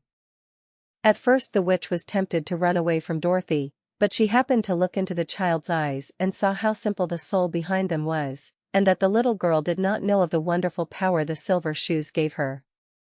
So the wicked witch laughed to herself, and thought, "I can still make her my slave, for she does not know how to use her power." Then she said to Dorothy, harshly and severely, "Come with me, and see that you mind everything I tell you, for if you do not I will make an end of you, as I did of the Tin Woodman and the Scarecrow." Dorothy followed her through many of the beautiful rooms in her castle until they came to the kitchen, where the witch bade her clean the pots and kettles and sweep the floor and keep the fire fed with wood. Dorothy went to work meekly, with her mind made up to work as hard as she could, for she was glad the wicked witch had decided not to kill her. With Dorothy hard at work, the witch thought she would go into the courtyard and harness the cowardly lion like a horse. It would amuse her, she was sure, to make him draw her chariot whenever she wished to go to drive. But as she opened the gate the lion gave a loud roar and bounded at her so fiercely that the witch was afraid, and ran out and shut the gate again. "If I cannot harness you," said the witch to the lion, speaking through the bars of the gate, "I can starve you. You shall have nothing to eat until you do as I wish." So after that she took no food to the imprisoned lion, but every day she came to the gate at noon and asked, "Are you ready to be harnessed like a horse?" And the lion would answer, "No. If you come in this yard, I will bite you." The reason the lion did not have to do as the witch wished was that every night, while the woman was asleep, Dorothy carried him food from the cupboard. After he had eaten he would lie down on his bed of straw, and Dorothy would lie beside him and put her head on his soft, shaggy mane, while they talked of their troubles and tried to plan some way to escape. But they could find no way to get out of the castle, for it was constantly guarded by the yellow Winkies, who were the slaves of the wicked witch and too afraid of her not to do as she told them. The girl had to work hard during the day, and often the witch threatened to beat her with the same old umbrella she always carried in her hand. But, in truth, she did not dare to strike Dorothy, because of the mark upon her forehead. The child did not know this, and was full of fear for herself and Toto. Once the witch struck Toto a blow with her umbrella and the brave little dog flew at her and bit her leg in return. The witch did not bleed where she was bitten, for she was so wicked that the blood in her had dried up many years before. Dorothy's life became very sad as she grew to understand that it would be harder than ever to get back to Kansas and Aunt Em again. Sometimes she would cry bitterly for hours, with Toto sitting at her feet and looking into her face, whining dismally to show how sorry he was for his little mistress. Toto did not really care whether he was in Kansas or the Land of Oz so long as Dorothy was with him, but he knew the little girl was unhappy, and that made him unhappy too. Now the Wicked Witch had a great longing to have for her own the silver shoes which the girl always wore. Her bees and her crows and her wolves were lying in heaps and drying up, and she had used up all the power of the golden cap, but if she could only get hold of the silver shoes, they would give her more power than all the other things she had lost. She watched Dorothy carefully, to see if she ever took off her shoes, thinking she might steal them. But the child was so proud of her pretty shoes that she never took them off except at night and when she took her bath. The witch was too much afraid of the dark to dare go in Dorothy's room at night to take the shoes, and her dread of water was greater than her fear of the dark, so she never came near when Dorothy was bathing. Indeed, the old witch never touched water, nor ever let water touch her in any way. But the wicked creature was very cunning, and she finally thought of a trick that would give her what she wanted. She placed a bar of iron in the middle of the kitchen floor, and then by her magic arts made the iron invisible to human eyes. So that when Dorothy walked across the floor she stumbled over the bar, not being able to see it, and fell at full length. She was not much hurt, but in her fall one of the silver shoes came off, and before she could reach it, the witch had snatched it away and put it on her own skinny foot. The wicked woman was greatly pleased with the success of her trick, for as long as she had one of the shoes she owned half the power of their charm, and Dorothy could not use it against her, even had she known how to do so. The little girl, seeing she had lost one of her pretty shoes, grew angry, and said to the witch, "Give me back my shoe." "I will not," retorted the witch, "for it is now my shoe, and not yours." "You are a wicked creature," cried Dorothy. "You have no right to take my shoe from me." "I shall keep it, just the same," said the witch, laughing at her, "and someday I shall get the other one from you, too." This made Dorothy so very angry that she picked up the bucket of water that stood near and dashed it over the witch, wetting her from head to foot. Instantly the wicked woman gave a loud cry of fear, and then, as Dorothy looked at her in wonder, the witch began to shrink and fall away. "See what you have done," she screamed. "In a minute I shall melt away." "I'm very sorry, indeed," said Dorothy, who was truly frightened to see the witch actually melting away like brown sugar before her very eyes. "Didn't you know water would be the end of me?" asked the witch, in a wailing, despairing voice. "Of course not," answered Dorothy. "How should I?" "Well, in a few minutes I shall be all melted, and you will have the castle to yourself. I have been wicked in my day, but I never thought a little girl like you would ever be able to melt me and end my wicked deeds. Look out, here I go." With these words the witch fell down in a brown, melted, shapeless mass and began to spread over the clean boards of the kitchen floor. Seeing that she had really melted away to nothing, Dorothy drew another bucket of water and threw it over the mess. She then swept it all out the door. After picking out the silver shoe, which was all that was left of the old woman, she cleaned and dried it with a cloth, and put it on her foot again. Then, being at last free to do as she chose, she ran out to the courtyard to tell the lion that the Wicked Witch of the West had come to an end, and that they were no longer prisoners in a strange land. Chapter 13. The Rescue. The Cowardly Lion was much pleased to hear that the Wicked Witch had been melted by a bucket of water, and Dorothy at once unlocked the gate of his prison and set him free. They went in together to the castle, where Dorothy's first act was to call all the Winkies together and tell them that they were no longer slaves. There was great rejoicing among the yellow Winkies, for they had been made to work hard during many years for the Wicked Witch, who had always treated them with great cruelty. They kept this day as a holiday, then and ever after, and spent the time in feasting and dancing. "If our friends, the Scarecrow and the Tin Woodman, were only with us," said the lion, "I should be quite happy." "Don't you suppose we could rescue them?" asked the girl anxiously. "We can try," answered the lion. So they called the yellow Winkies and asked them if they would help to rescue their friends, and the Winkies said that they would be delighted to do all in their power for Dorothy, who had set them free from bondage. So she chose a number of the Winkies who looked as if they knew the most, and they all started away. They traveled that day and part of the next until they came to the rocky plain where the Tin Woodman lay, all battered and bent. His axe was near him, but the blade was rusted and the handle broken off short. The Winkies lifted him tenderly in their arms, and carried him back to the yellow castle again, Dorothy shedding a few tears by the way at the sad plight of her old friend, and the lion looking sober and sorry. When they reached the castle, Dorothy said to the Winkies, "Are any of your people tinsmiths?" "Oh, yes. Some of us are very good tinsmiths," they told her. "Then bring them to me," she said.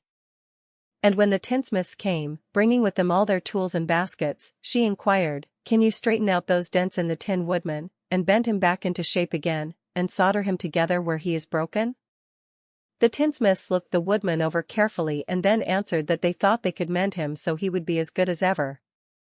So they set to work in one of the big yellow rooms of the castle and worked for 3 days and 4 nights, hammering and twisting and bending and soldering and polishing and pounding at the legs and body and head of the Tin Woodman, until at last he was straightened out into his old form, and his joints worked as well as ever.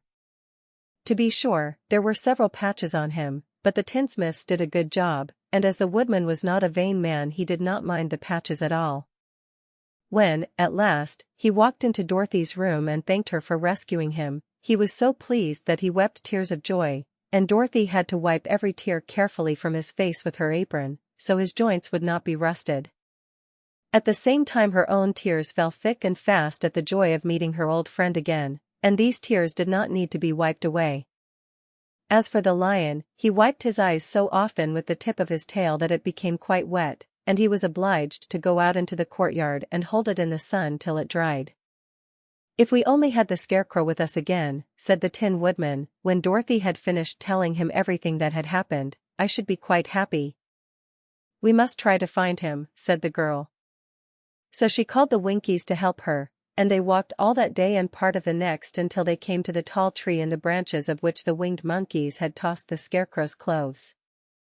It was a very tall tree, and the trunk was so smooth that no one could climb it, but the woodman said at once, "I'll chop it down, and then we can get the Scarecrow's clothes." Now while the tinsmiths had been at work mending, the woodman himself, another of the Winkies, who was a goldsmith, had made an axe handle of solid gold and fitted it to the woodman's axe, instead of the old broken handle. Others polished the blade until all the rust was removed and it glistened like burnished silver. As soon as he had spoken, the Tin Woodman began to chop, and in a short time the tree fell over with a crash, whereupon the Scarecrow's clothes fell out of the branches and rolled off on the ground. Dorothy picked them up and had the Winkies carry them back to the castle, where they were stuffed with nice, clean straw, and behold! Here was the Scarecrow, as good as ever, thanking them over and over again for saving him. Now that they were reunited, Dorothy and her friends spent a few happy days at the Yellow Castle, where they found everything they needed to make them comfortable. But one day the girl thought of Aunt Em, and said, "We must go back to Oz, and claim his promise." "Yes," said the woodman, "at last I shall get my heart." "And I shall get my brains," added the Scarecrow joyfully. "And I shall get my courage," said the lion thoughtfully. "And I shall get back to Kansas," cried Dorothy, clapping her hands. "Oh, let us start for the Emerald City tomorrow." This they decided to do. The next day they called the Winkies together and bade them goodbye. The Winkies were sorry to have them go, and they had grown so fond of the Tin Woodman that they begged him to stay and rule over them and the Yellow Land of the West. Finding they were determined to go, the Winkies gave Toto and the lion each a golden collar, and to Dorothy they presented a beautiful bracelet studded with diamonds, and to the Scarecrow they gave a gold-headed walking stick, to keep him from stumbling, and to the Tin Woodman they offered a silver oil can, inlaid with gold and set with precious jewels. Every one of the travelers made the Winkies a pretty speech in return, and all shook hands with them until their arms ached. Dorothy went to the witch's cupboard to fill her basket with food for the journey, and there she saw the golden cap. She tried it on her own head and found that it fitted her exactly. She did not know anything about the charm of the golden cap, but she saw that it was pretty, so she made up her mind to wear it and carry her sunbonnet in the basket. Then, being prepared for the journey, they all started for the Emerald City, and the Winkies gave them 3 cheers and many good wishes to carry with them. Chapter 14. The Winged Monkeys. You will remember there was no road, not even a pathway, between the castle of the Wicked Witch and the Emerald City. When the 4 travelers went in search of the witch, she had seen them coming, and so sent the winged monkeys to bring them to her. It was much harder to find their way back through the big fields of buttercups and yellow daisies than it was being carried. They knew, of course, they must go straight east, toward the rising sun, and they started off in the right way. But at noon, when the sun was over their heads, they did not know which was east and which was west, and that was the reason they were lost in the great fields. They kept on walking, however, and at night the moon came out and shone brightly. So they lay down among the sweet-smelling yellow flowers and slept soundly until morning, all but the Scarecrow and the Tin Woodman. The next morning the sun was behind a cloud, but they started on, as if they were quite sure which way they were going. "If we walk far enough," said Dorothy, "I am sure we shall sometime come to some place." But day by day passed away, and they still saw nothing before them but the scarlet fields. The Scarecrow began to grumble a bit. "We have surely lost our way," he said, "and unless we find it again in time to reach the Emerald City, I shall never get my brains." "Nor I my heart," declared the Tin Woodman. "It seems to me I can scarcely wait till I get to Oz, and you must admit this is a very long journey." "You see," said the Cowardly Lion, with a whimper, "I haven't the courage to keep tramping forever, without getting anywhere at all." Then Dorothy lost heart.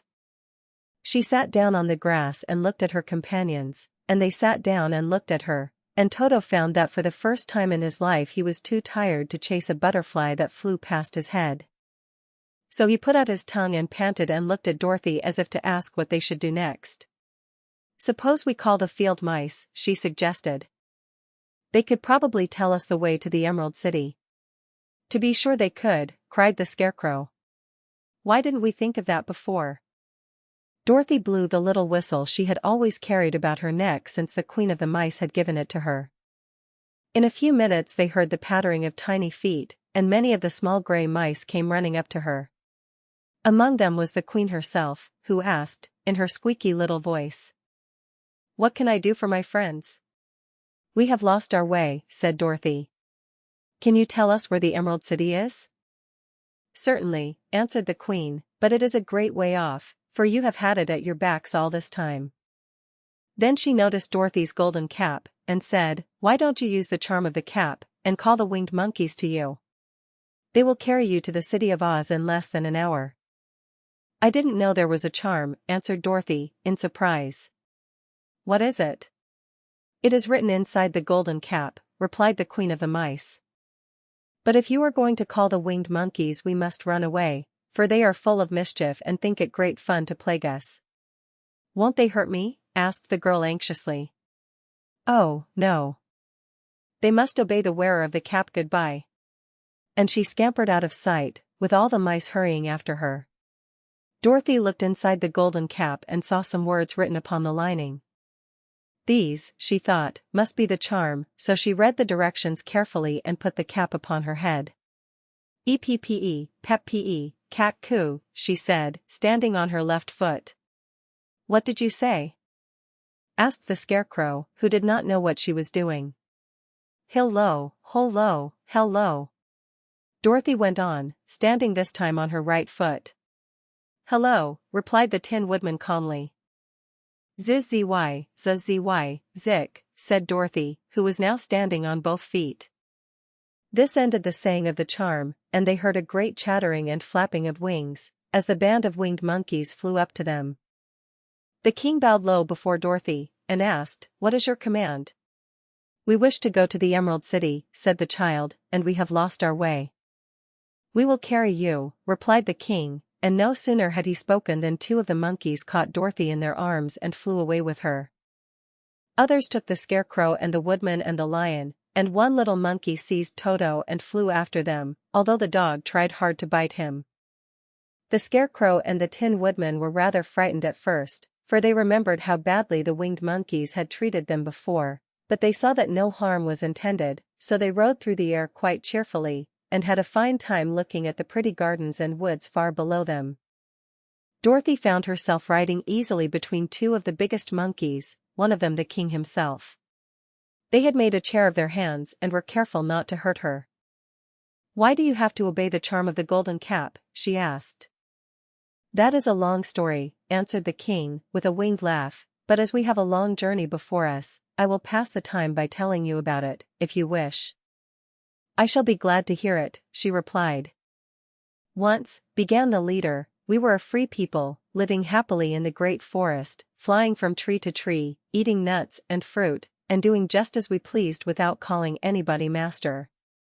Perhaps some of us were rather too full of mischief at times, flying down to pull the tails of the animals that had no wings, chasing birds, and throwing nuts at the people who walked in the forest. But we were careless and happy and full of fun, and enjoyed every minute of the day. This was many years ago, long before us came out of the clouds to rule over this land. There lived here then, away at the north, a beautiful princess, who was also a powerful sorceress. All her magic was used to help the people, and she was never known to hurt anyone who was good. Her name was Gaelette, and she lived in a handsome palace built from great blocks of ruby. Everyone loved her, but her greatest sorrow was that she could find no one to love in return, since all the men were much too stupid and ugly to mate with one so beautiful and wise. At last, however, she found a boy who was handsome and manly and wise beyond his years. Gaelette made up her mind that when he grew to be a man she would make him her husband, so she took him to her ruby palace and used all her magic powers to make him as strong and good and lovely as any woman could wish. When he grew to manhood, Quilala, as he was called, was said to be the best and wisest man in all the land, while his manly beauty was so great that Gaelette loved him dearly, and hastened to make everything ready for the wedding. My grandfather was at that time the king of the winged monkeys which lived in the forest near Gaelette's palace, and the old fellow loved a joke better than a good dinner. One day, just before the wedding, my grandfather was flying out with his band when he saw Quilala walking beside the river. He was dressed in a rich costume of pink silk and purple velvet, and my grandfather thought he would see what he could do. At his word the band flew down and seized Quilala, carried him in their arms until they were over the middle of the river, and then dropped him into the water. "Swim out, my fine fellow," cried my grandfather, "and see if the water has spotted your clothes." Quilala was much too wise not to swim, and he was not in the least spoiled by all his good fortune.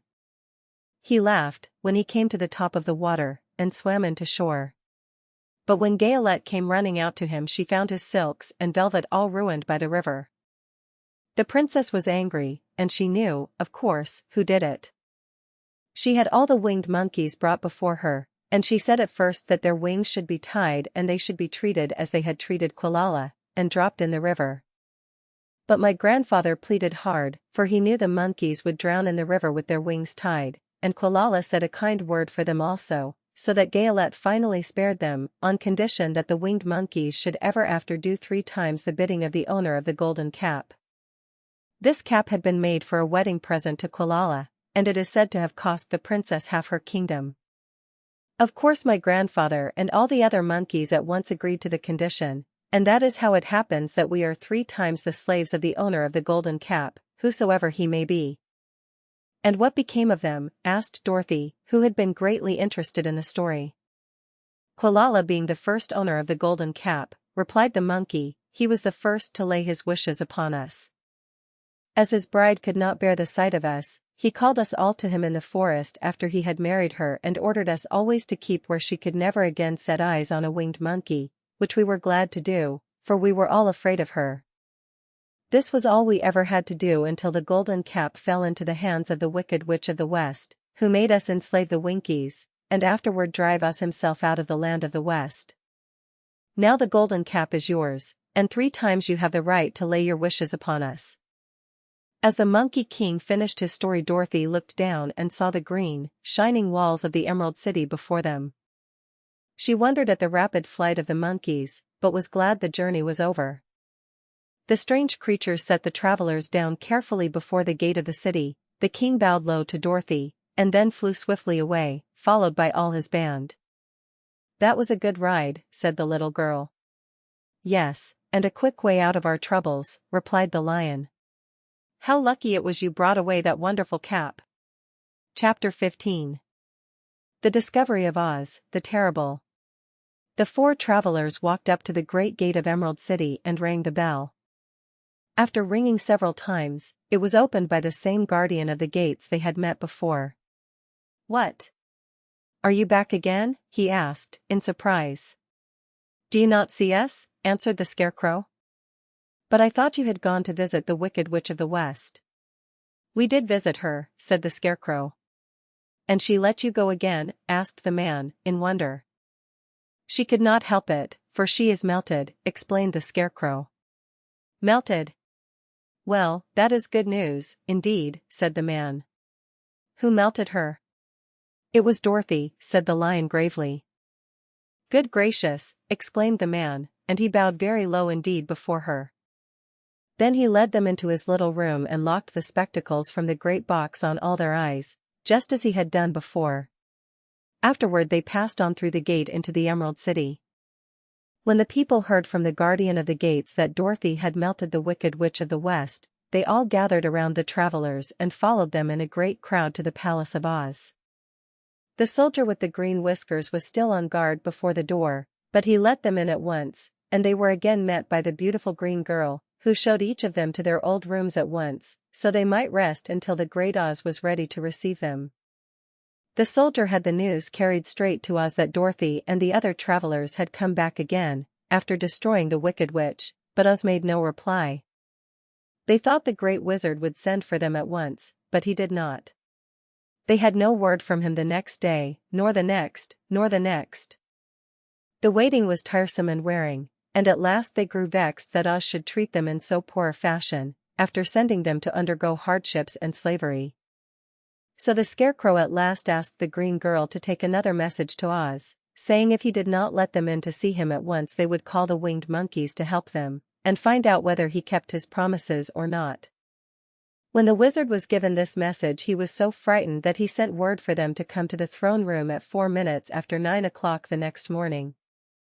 He had once met the winged monkeys in the land of the West, and he did not wish to meet them again.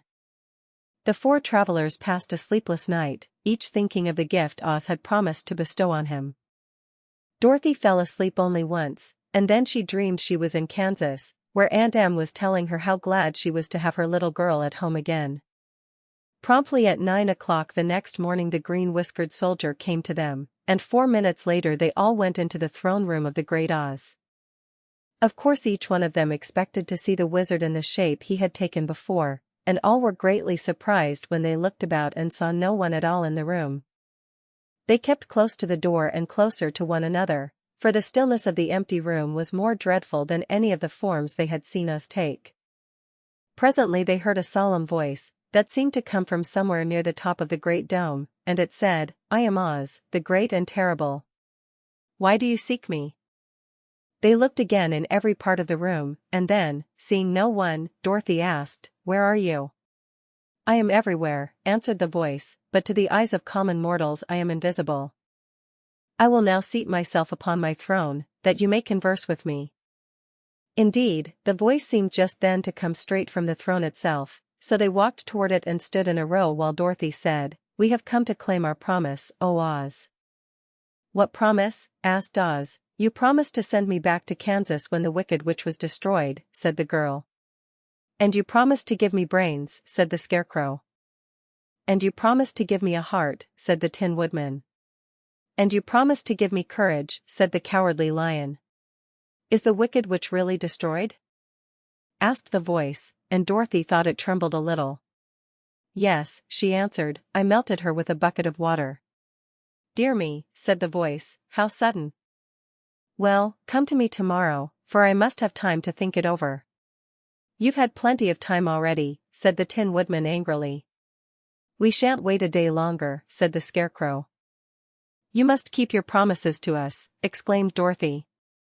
The lion thought it might be as well to frighten the wizard, so he gave a large, loud roar, which was so fierce and dreadful that Toto jumped away from him in alarm and tipped over the screen that stood in a corner.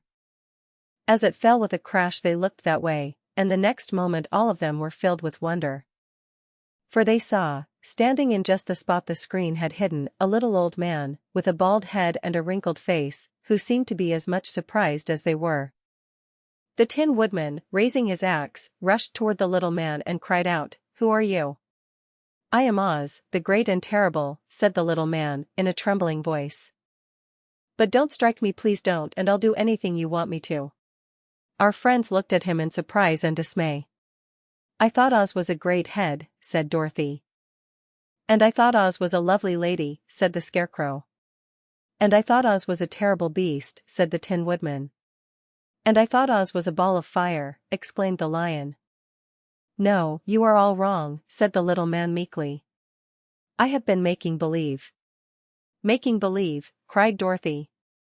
"Are you not a great wizard?" "Hush, my dear," he said.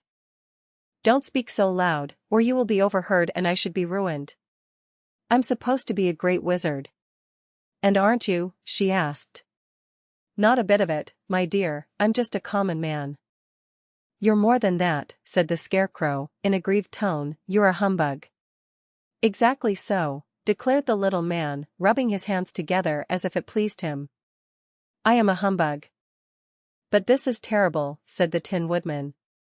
"How shall I ever get my heart?" "Or I my courage?" asked the Lion. "Or I my brains?" wailed the Scarecrow, wiping the tears from his eyes with his coat sleeve. "My dear friends," said Oz, "I pray you not to speak of these little things. Think of me, and the terrible trouble I'm in at being found out." "Doesn't anyone else know you're a humbug?" asked Dorothy. "No one knows it but you four and myself," replied Oz. "I have fooled everyone so long that I thought I should never be found out. It was a great mistake my ever letting you into the throne room. Usually I will not see even my subjects, and so they believe I am something terrible." "But, I don't understand," said Dorothy, in bewilderment. "How was it that you appeared to me as a great head?" "That was one of my tricks," answered Oz. "Step this way, please, and I will tell you all about it." He led the way to a small chamber in the rear of the throne room, and they all followed him.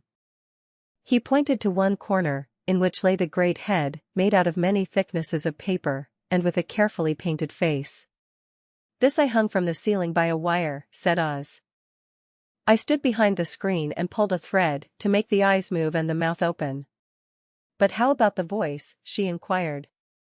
"Oh, I am a ventriloquist," said the little man. "I can throw the sound of my voice wherever I wish, so that you thought it was coming out of the head. Here are the other things I used to deceive you." He showed the Scarecrow the dress and the mask he had worn when he seemed to be the lovely lady. And the Tin Woodman saw that his terrible beast was nothing but a lot of skins, sewn together, with slats to keep their sides out. As for the ball of fire, the false wizard had hung that also from the ceiling. It was really a ball of cotton, but when oil was poured upon it the ball burned fiercely. "Really," said the Scarecrow, "you ought to be ashamed of yourself for being such a humbug." I certainly am," answered the little man sorrowfully, "but it was the only thing I could do." "Sit down, please, there are plenty of chairs, and I will tell you my story." So they sat down and listened while he told the following tale. "I was born in Omaha." "Why, that isn't very far from Kansas," cried Dorothy. "No, but it's farther from here," he said, shaking his head at her sadly. "When I grew up I became a ventriloquist, and at that I was very well trained by a great master. I can imitate any kind of a bird or beast." Here he mewed so like a kitten that Toto pricked up his ears and looked everywhere to see where she was. "After a time," continued Oz, "I tired of that, and became a balloonist." "What is that?" asked Dorothy. "A man who goes up in a balloon on circus day, so as to draw a crowd of people together and get them to pay to see the circus," he explained. "Oh," she said, "I know. Well, one day I went up in a balloon and the ropes got twisted, so that I couldn't come down again. It went way up above the clouds, so far that a current of air struck it and carried it many, many miles away. For a day and a night I traveled through the air, and on the morning of the second day I awoke and found the balloon floating over a strange and beautiful country. It came down gradually, and I was not hurt a bit. But I found myself in the midst of a strange people, who, seeing me come from the clouds, thought I was a great wizard. Of course I let them think so, because they were afraid of me, and promised to do anything I wished them to. Just to amuse myself, and keep the good people busy, I ordered them to build this city, and my palace, and they did it all willingly and well. Then I thought, as the country was so green and beautiful, I would call it the Emerald City, and to make the name fit better I put green spectacles on all the people, so that everything they saw was green. But isn't everything here green? Asked Dorothy. No more than in any other city, replied Oz, but when you wear green spectacles, why of course everything you see looks green to you. The Emerald City was built a great many years ago, for I was a young man when the balloon brought me here, and I am a very old man now. But my people have worn green glasses on their eyes so long that most of them think it really is an Emerald City, and it certainly is a beautiful place, abounding in jewels and precious metals, and every good thing that is needed to make one happy. I have been good to the people, and they like me, but ever since this palace was built, I have shut myself up and would not see any of them. One of my greatest fears was the witches, for while I had no magical powers at all I soon found out that the witches were really able to do wonderful things. There were 4 of them in this country, and they ruled the people who live in the north and south and east and west. Fortunately, the witches of the north and south were good, and I knew they would do me no harm, but the witches of the east and west were terribly wicked, and had they not thought I was more powerful than they themselves, they would surely have destroyed me. As it was, I lived in deadly fear of them for many years, so you can imagine how pleased I was when I heard your house had fallen on the wicked witch of the east. When you came to me, I was willing to promise anything if you would only do away with the other witch, but, now that you have melted her, I am ashamed to say that I cannot keep my promises. I think you are a very bad man, said Dorothy. Oh, no, my dear, I'm really a very good man, but I'm a very bad wizard, I must admit. Can't you give me brains? Asked the Scarecrow. You don't need them. You are learning something every day. A baby has brains, but it doesn't know much. Experience is the only thing that brings knowledge, and the longer you are on Earth the more experience you are sure to get. That may all be true, said the Scarecrow, but I shall be very unhappy unless you give me brains. The false wizard looked at him carefully. Well, he said with a sigh, I'm not much of a magician, as I said, but if you will come to me tomorrow morning, I will stuff your head with brains. I cannot tell you how to use them, however, you must find that out for yourself. Oh, thank you, cried the Scarecrow. I'll find a way to use them, never fear. But how about my courage? Asked the Lion anxiously. You have plenty of courage, I am sure, answered Oz. All you need is confidence in yourself. There is no living thing that is not afraid when it faces danger. The true courage is in facing danger when you are afraid, and that kind of courage you have in plenty. Perhaps I have, but I'm scared just the same, said the Lion. I shall really be very unhappy unless you give me the sort of courage that makes one forget he is afraid. Very well, I will give you that sort of courage tomorrow, replied Oz. How about my heart? Asked the Tin Woodman. Why, as for that, answered Oz, I think you are wrong to want a heart. It makes most people unhappy. If you only knew it, you are in luck not to have a heart. That must be a matter of opinion, said the Tin Woodman. For my part, I will bear all the unhappiness without a murmur, if you will give me the heart. Very well, answered Oz meekly. Come to me tomorrow and you shall have a heart.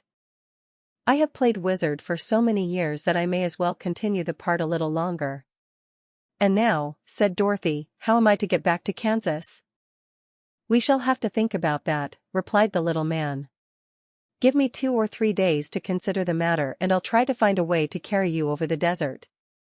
In the meantime you shall all be treated as my guests, and while you live in the palace my people will wait upon you and obey your slightest wish. There is only one thing I ask in return for my help such as it is. You must keep my secret and tell no one I am a humbug. They agreed to say nothing of what they had learned, and went back to their rooms in high spirits. Even Dorothy had hoped that the great and terrible humbug, as she called him, would find a way to send her back to Kansas, and if he did she was willing to forgive him everything. Chapter 16. The Magic Art of the Great Humbug. Next morning the Scarecrow said to his friends, Congratulate me. I am going to Oz to get my brains at last. When I return I shall be as other men are. "I have always liked you as you were," said Dorothy simply. "It is kind of you to like a scarecrow," he replied. "But surely you will think more of me when you hear the splendid thoughts my new brain is going to turn out." Then he said goodbye to them all in a cheerful voice and went to the throne room, where he rapped upon the door. "Come in," said Oz. The Scarecrow went in and found the little man sitting down by the window, engaged in deep thought. "I have come for my brains," remarked the Scarecrow, a little uneasily. "Oh, yes, sit down in that chair, please," replied Oz. "You must excuse me for taking your head off, but I shall have to do it in order to put your brains in their proper place." "That's all right," said the Scarecrow. "You are quite welcome to take my head off, as long as it will be a better one when you put it on again."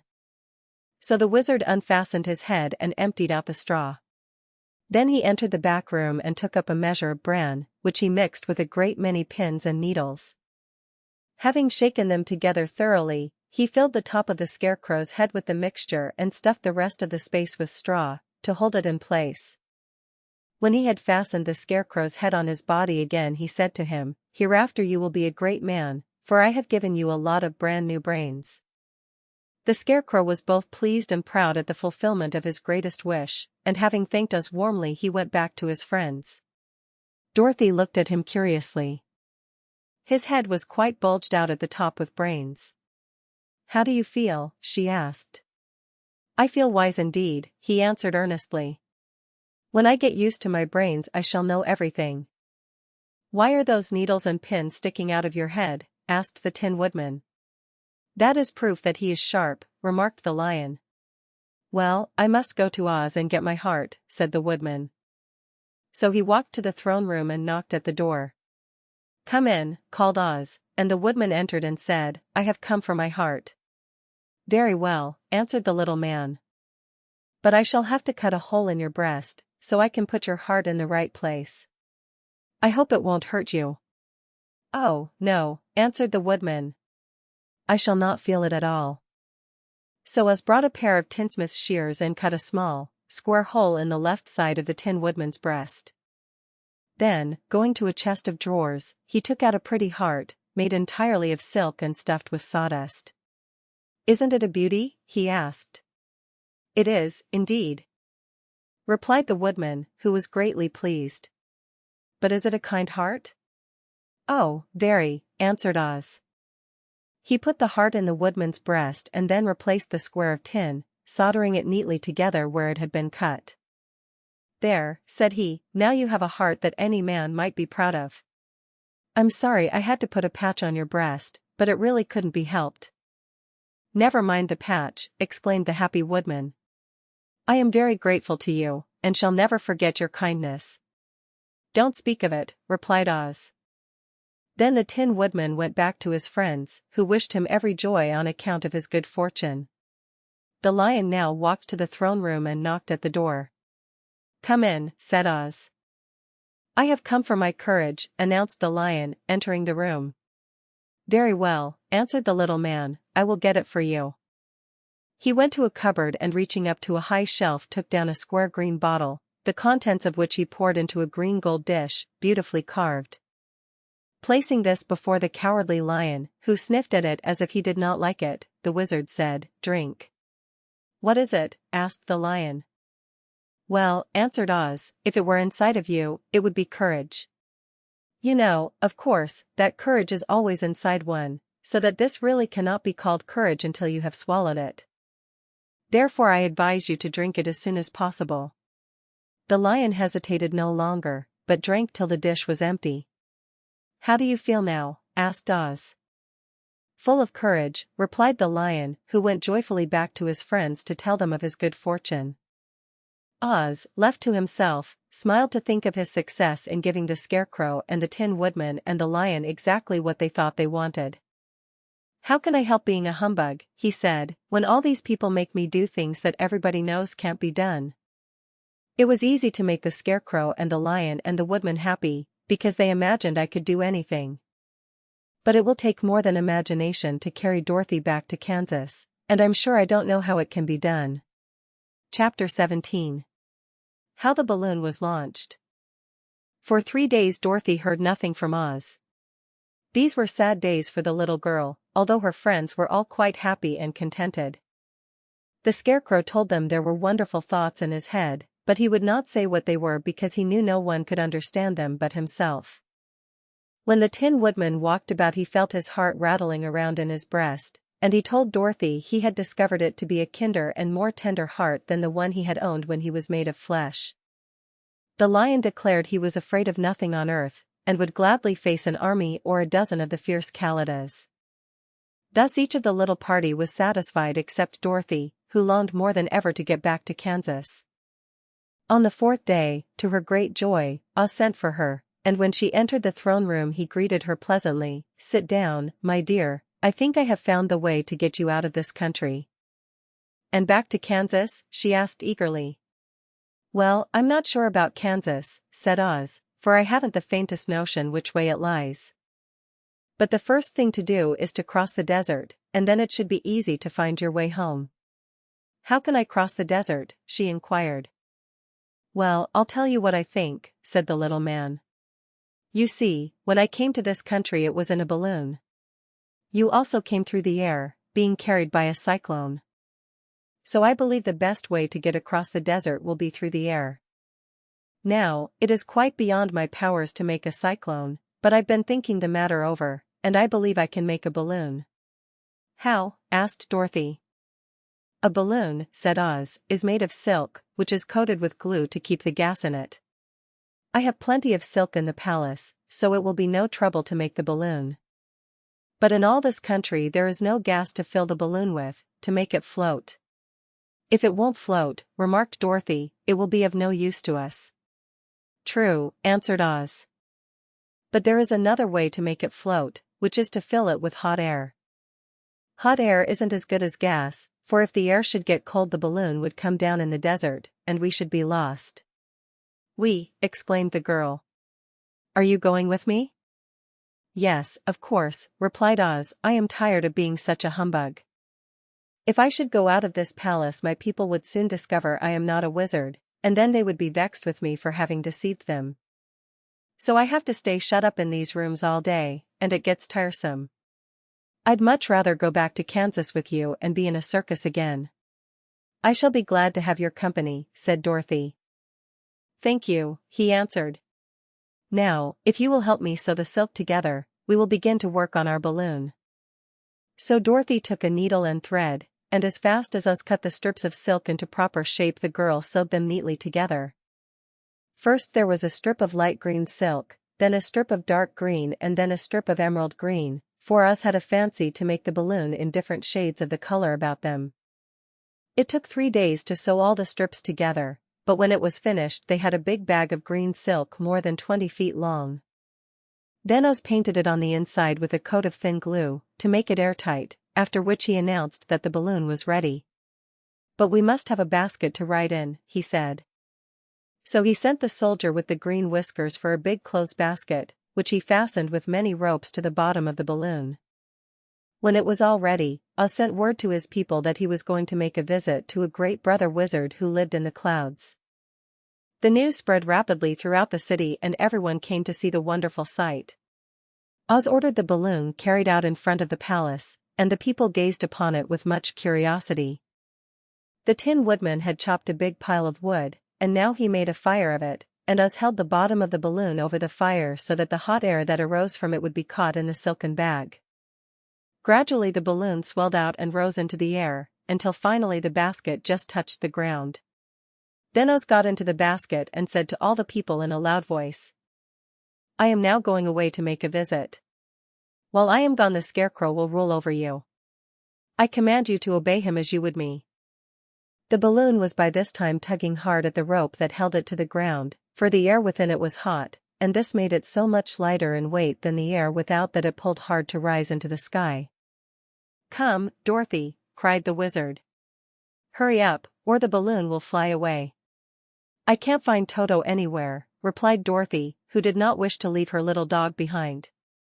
Toto had run into the crowd to bark at a kitten, and Dorothy at last found him. She picked him up and ran towards the balloon. She was within a few steps of it, and Oz was holding out his hands to help her into the basket, when, crack, went the ropes, and the balloon rose into the air without her. "Come back," she screamed. "I want to go, too." "I can't come back, my dear," called Oz from the basket. "Goodbye. Goodbye," shouted everyone, and all eyes were turned upward to where the wizard was riding in the basket, rising every moment farther and farther into the sky. And that was the last any of them ever saw of Oz, the wonderful wizard, though he may have reached Omaha safely, and be there now, for all we know. But the people remembered him lovingly, and said to one another, "Oz was always our friend. When he was here he built for us this beautiful Emerald City, and now he is gone he has left the wise Scarecrow to rule over us." Still, for many days they grieved over the loss of the wonderful wizard, and would not be comforted. Chapter 18. Away to the South. Dorothy wept bitterly at the passing of her hope to get home to Kansas again, but when she thought it all over she was glad she had not gone up in a balloon. And she also felt sorry at losing Oz, and so did her companions. The Tin Woodman came to her and said, "Truly I should be ungrateful if I failed to mourn for the man who gave me my lovely heart. I should like to cry a little because Oz is gone, if you will kindly wipe away my tears, so that I shall not rest." "With pleasure," she answered, and brought a towel at once. Then the Tin Woodman wept for several minutes, and she watched the tears carefully and wiped them away with the towel. When he had finished, he thanked her kindly and oiled himself thoroughly with his jeweled oil can, to guard against mishap. The Scarecrow was now the ruler of the Emerald City, and although he was not a wizard the people were proud of him. "For," they said, "there is not another city in all the world that is ruled by a stuffed man." And, so far as they knew, they were quite right. The morning after the balloon had gone up with Oz, the four travelers met in the throne room and talked matters over. The Scarecrow sat in the big throne and the others stood respectfully before him. "We are not so unlucky," said the new ruler, "for this palace and the Emerald City belong to us, and we can do just as we please. When I remember that a short time ago I was up on a pole in a farmer's cornfield, and that now I am the ruler of this beautiful city, I am quite satisfied with my lot. I also," said the Tin Woodman, "am well pleased with my new heart, and, really, that was the only thing I wished in all the world. For my part, I am content in knowing I am as brave as any beast that ever lived, if not braver," said the Lion modestly. "If Dorothy would only be contented to live in the Emerald City," continued the Scarecrow, "we might all be happy together." "But I don't want to live here," cried Dorothy. "I want to go to Kansas, and live with Aunt Em and Uncle Henry." "Well, then, what can be done?" inquired the Woodman. The Scarecrow decided to think, and he thought so hard that the pins and needles began to stick out of his brains.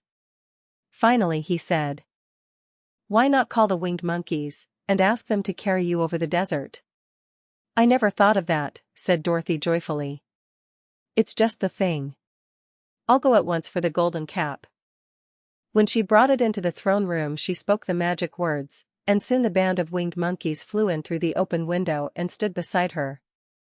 "This is the second time you have called us," said the Monkey King, bowing before the little girl. "What do you wish?"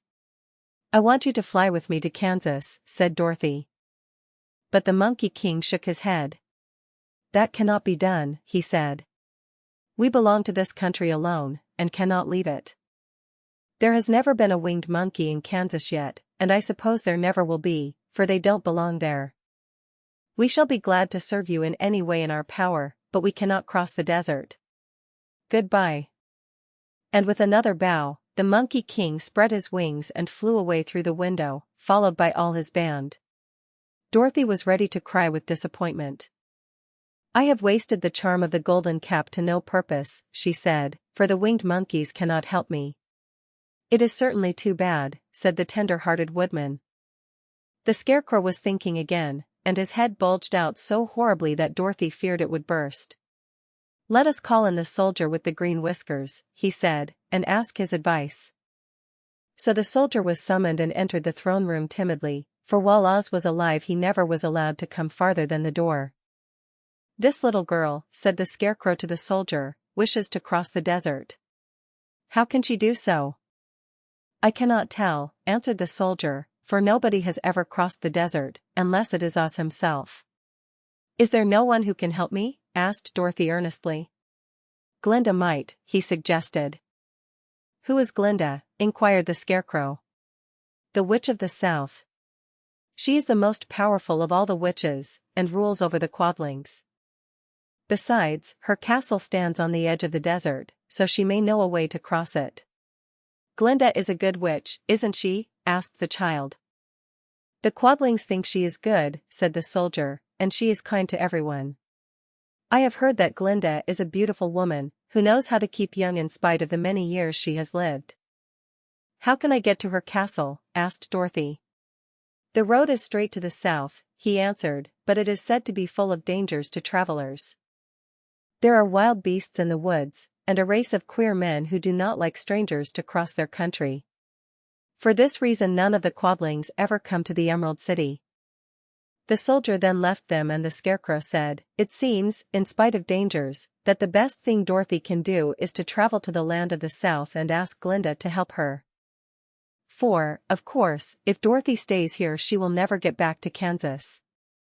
You must have been thinking again, remarked the Tin Woodman. I have, said the Scarecrow. I shall go with Dorothy, declared the Lion, for I am tired of your city and long for the woods and the country again. I am really a wild beast, you know. Besides, Dorothy will need someone to protect her. That is true, agreed the Woodman. My axe may be of service to her, so I also will go with her to the land of the south. When shall we start? Asked the Scarecrow. Are you going? They asked, in surprise. Certainly. If it wasn't for Dorothy I should never have had brains. She lifted me from the pole in the cornfield and brought me to the Emerald City. So my good luck is all due to her, and I shall never leave her until she starts back to Kansas for good and all. Thank you, said Dorothy gratefully. You are all very kind to me. But I should like to start as soon as possible. We shall go tomorrow morning, returned the Scarecrow. So now let us all get ready, for it will be a long journey. Chapter 19. Attacked by the Fighting Trees. The next morning Dorothy kissed the pretty green girl goodbye, and they all shook hands with the soldier with the green whiskers, who had walked with them as far as the gate. When the guardian of the gate saw them again he wondered greatly that they could leave the beautiful city to get into new trouble. But he at once unlocked their spectacles, which he put back into the green box, and gave them many good wishes to carry with them. You are now our ruler, he said to the Scarecrow, so you must come back to us as soon as possible. I certainly shall if I am able, the Scarecrow replied, but I must help Dorothy to get home, first. As Dorothy bade the good-natured guardian a last farewell she said, I have been very kindly treated in your lovely city, and everyone has been good to me. I cannot tell you how grateful I am. Don't try, my dear, he answered. We should like to keep you with us, but if it is your wish to return to Kansas, I hope you will find a way. He then opened the gate of the outer wall, and they walked forth and started upon their journey. The sun shone brightly as our friends turned their faces toward the land of the south. They were all in the best of spirits, and laughed and chatted together. Dorothy was once more filled with the hope of getting home, and the Scarecrow and the Tin Woodman were glad to be of use to her. As for the Lion, he sniffed the fresh air with delight and whisked his tail from side to side in pure joy at being in the country again, while Toto ran around them and chased the moths and butterflies, barking merrily all the time. City life does not agree with me at all, remarked the Lion, as they walked along at a brisk pace. I have lost much flesh since I lived there, and now I am anxious for a chance to show the other beasts how courageous I have grown. They now turned and took a last look at the Emerald City. All they could see was a mass of towers and steeples behind the green walls, and high up above everything the spires and dome of the Palace of Oz. Oz was not such a bad wizard, after all, said the Tin Woodman, as he felt his heart rattling around in his breast. He knew how to give me brains, and very good brains, too, said the Scarecrow. If Oz had taken a dose of the same courage he gave me, added the Lion, he would have been a brave man. Dorothy said nothing. Oz had not kept the promise he made her, but he had done his best, so she forgave him. As he said, he was a good man, even if he was a bad wizard. The first day's journey was through the green fields and bright flowers that stretched about the Emerald City on every side. They slept that night on the grass, with nothing but the stars over them, and they rested very well indeed. In the morning they traveled on until they came to a thick wood. There was no way of going around it, for it seemed to extend to the right and left as far as they could see, and, besides, they did not dare change the direction of their journey for fear of getting lost. So they looked for the place where it would be easiest to get into the forest. The Scarecrow, who was in the lead, finally discovered a big tree with such wide-spreading branches that there was room for the party to pass underneath. So he walked forward to the tree, but just as he came under the first branches they bent down and twined around him, and the next minute he was raised from the ground and flung headlong among his fellow travelers. This did not hurt the Scarecrow, but it surprised him, and he looked rather dizzy when Dorothy picked him up. "Here is another space between the trees," called the lion. "Let me try it first," said the Scarecrow, "for it doesn't hurt me to get thrown about." He walked up to another tree, as he spoke, but its branches immediately seized him and tossed him back again. "This is strange," exclaimed Dorothy. "What shall we do?" "The trees seem to have made up their minds to fight us, and stop our journey," remarked the lion. "I believe I will try it myself," said the woodman, and shouldering his axe, he marched up to the first tree that had handled the Scarecrow so roughly. When a big branch bent down to seize him, the woodman chopped at it so fiercely that he cut it in two. At once the tree began shaking all its branches as if in pain, and the Tin Woodman passed safely under it. "Come on," he shouted to the others. "Be quick." They all ran forward and passed under the tree without injury, except Toto, who was caught by a small branch and shaken until he held. But the woodman promptly chopped off the branch and set the little dog free. The other trees of the forest did nothing to keep them back, so they made up their minds that only the first row of trees could bend down their branches, and that probably these were the policemen of the forest, and given this wonderful power in order to keep strangers out of it. The four travelers walked with ease through the trees until they came to the farther edge of the wood. Then, to their surprise, they found before them a high wall which seemed to be made of white china. It was smooth, like the surface of a dish, and higher than their heads. "What shall we do now?" asked Dorothy. "I will make a ladder," said the Tin Woodman, "for we certainly must climb over the wall." Chapter 20. The Dainty China Country. While the woodman was making a ladder from wood which he found in the forest, Dorothy lay down and slept, for she was tired by the long walk. The lion also curled himself up to sleep and Toto lay beside him. The Scarecrow watched the woodman while he worked, and said to him, "I cannot think why this wall is here, nor what it is made of." "Rest your brains and do not worry about the wall," replied the woodman. "When we have climbed over it, we shall know what is on the other side." After a time the ladder was finished. It looked clumsy, but the Tin Woodman was sure it was strong and would answer their purpose. The Scarecrow waked Dorothy and the lion and Toto, and told them that the ladder was ready. The Scarecrow climbed up the ladder first, but he was so awkward that Dorothy had to follow close behind and keep him from falling off. When he got his head over the top of the wall, the Scarecrow said, "Oh, my." "Go on," exclaimed Dorothy. So the Scarecrow climbed farther up and sat down on the top of the wall, and Dorothy put her head over and cried, "Oh, my," just as the Scarecrow had done. Then Toto came up, and immediately began to bark, but Dorothy made him be still. The lion climbed the ladder next, and the Tin Woodman came last, but both of them cried, "Oh, my," as soon as they looked over the wall. When they were all sitting in a row on the top of the wall, they looked down and saw a strange sight. Before them was a great stretch of country having a floor as smooth and shining and white as the bottom of a big platter. Scattered around were many houses made entirely of china and painted in the brightest colors.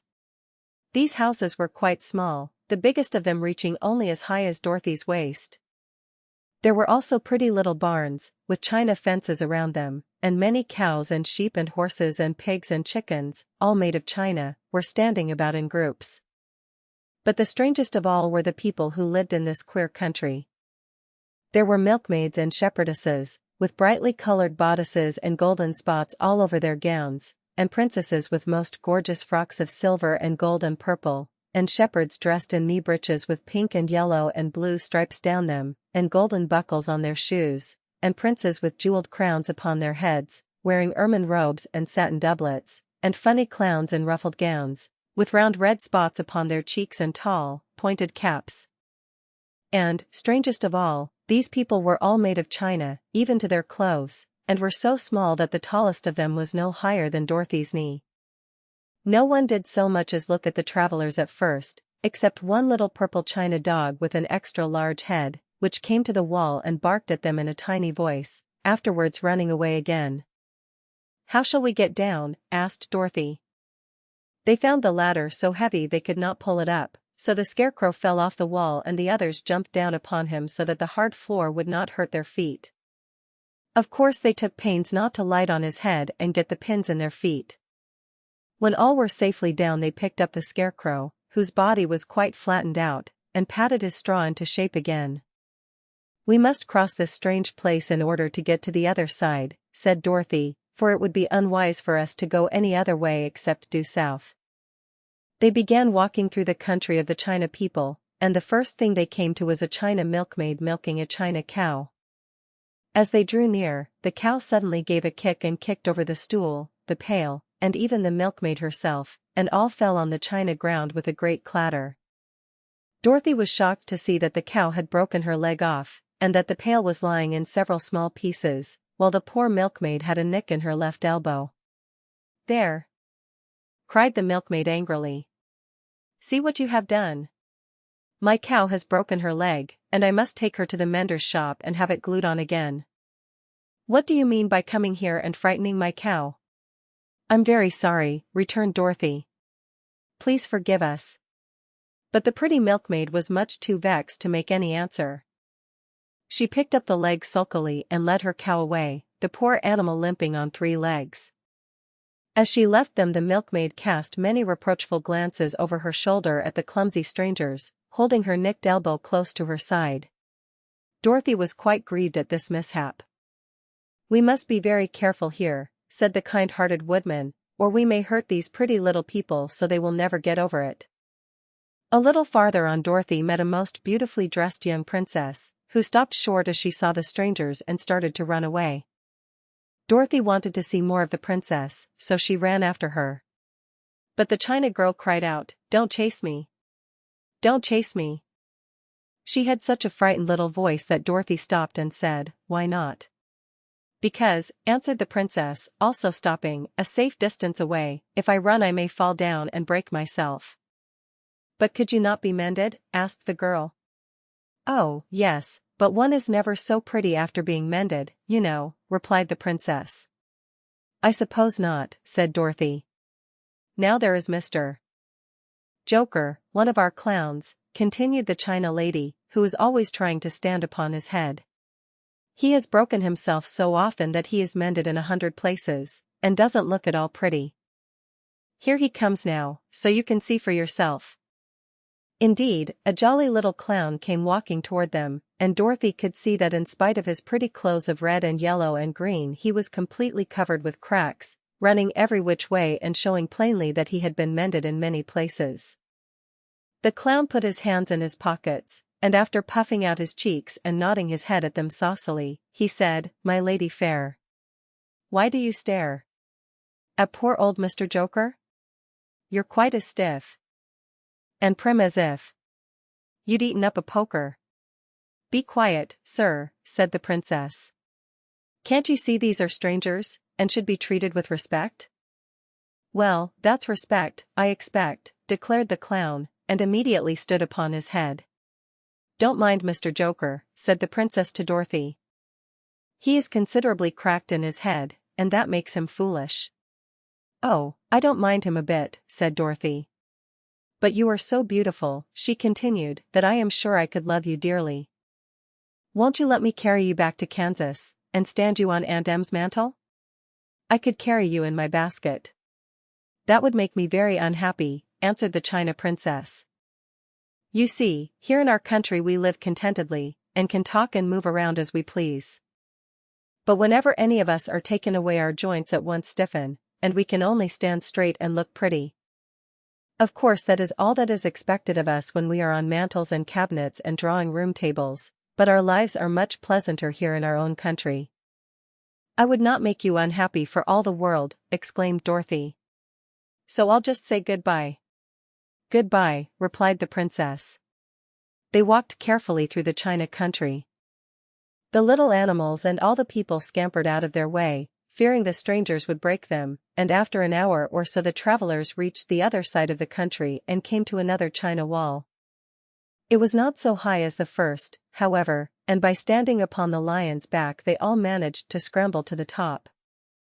Then the lion gathered his legs under him and jumped on the wall, but just as he jumped, he upset a china church with his tail and smashed it all to pieces.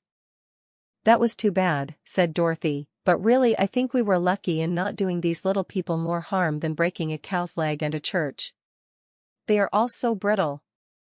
They are, indeed, said the Scarecrow, and I am thankful I am made of straw and cannot be easily damaged. There are worse things in the world than being a scarecrow. Chapter 21. The lion becomes the king of beasts.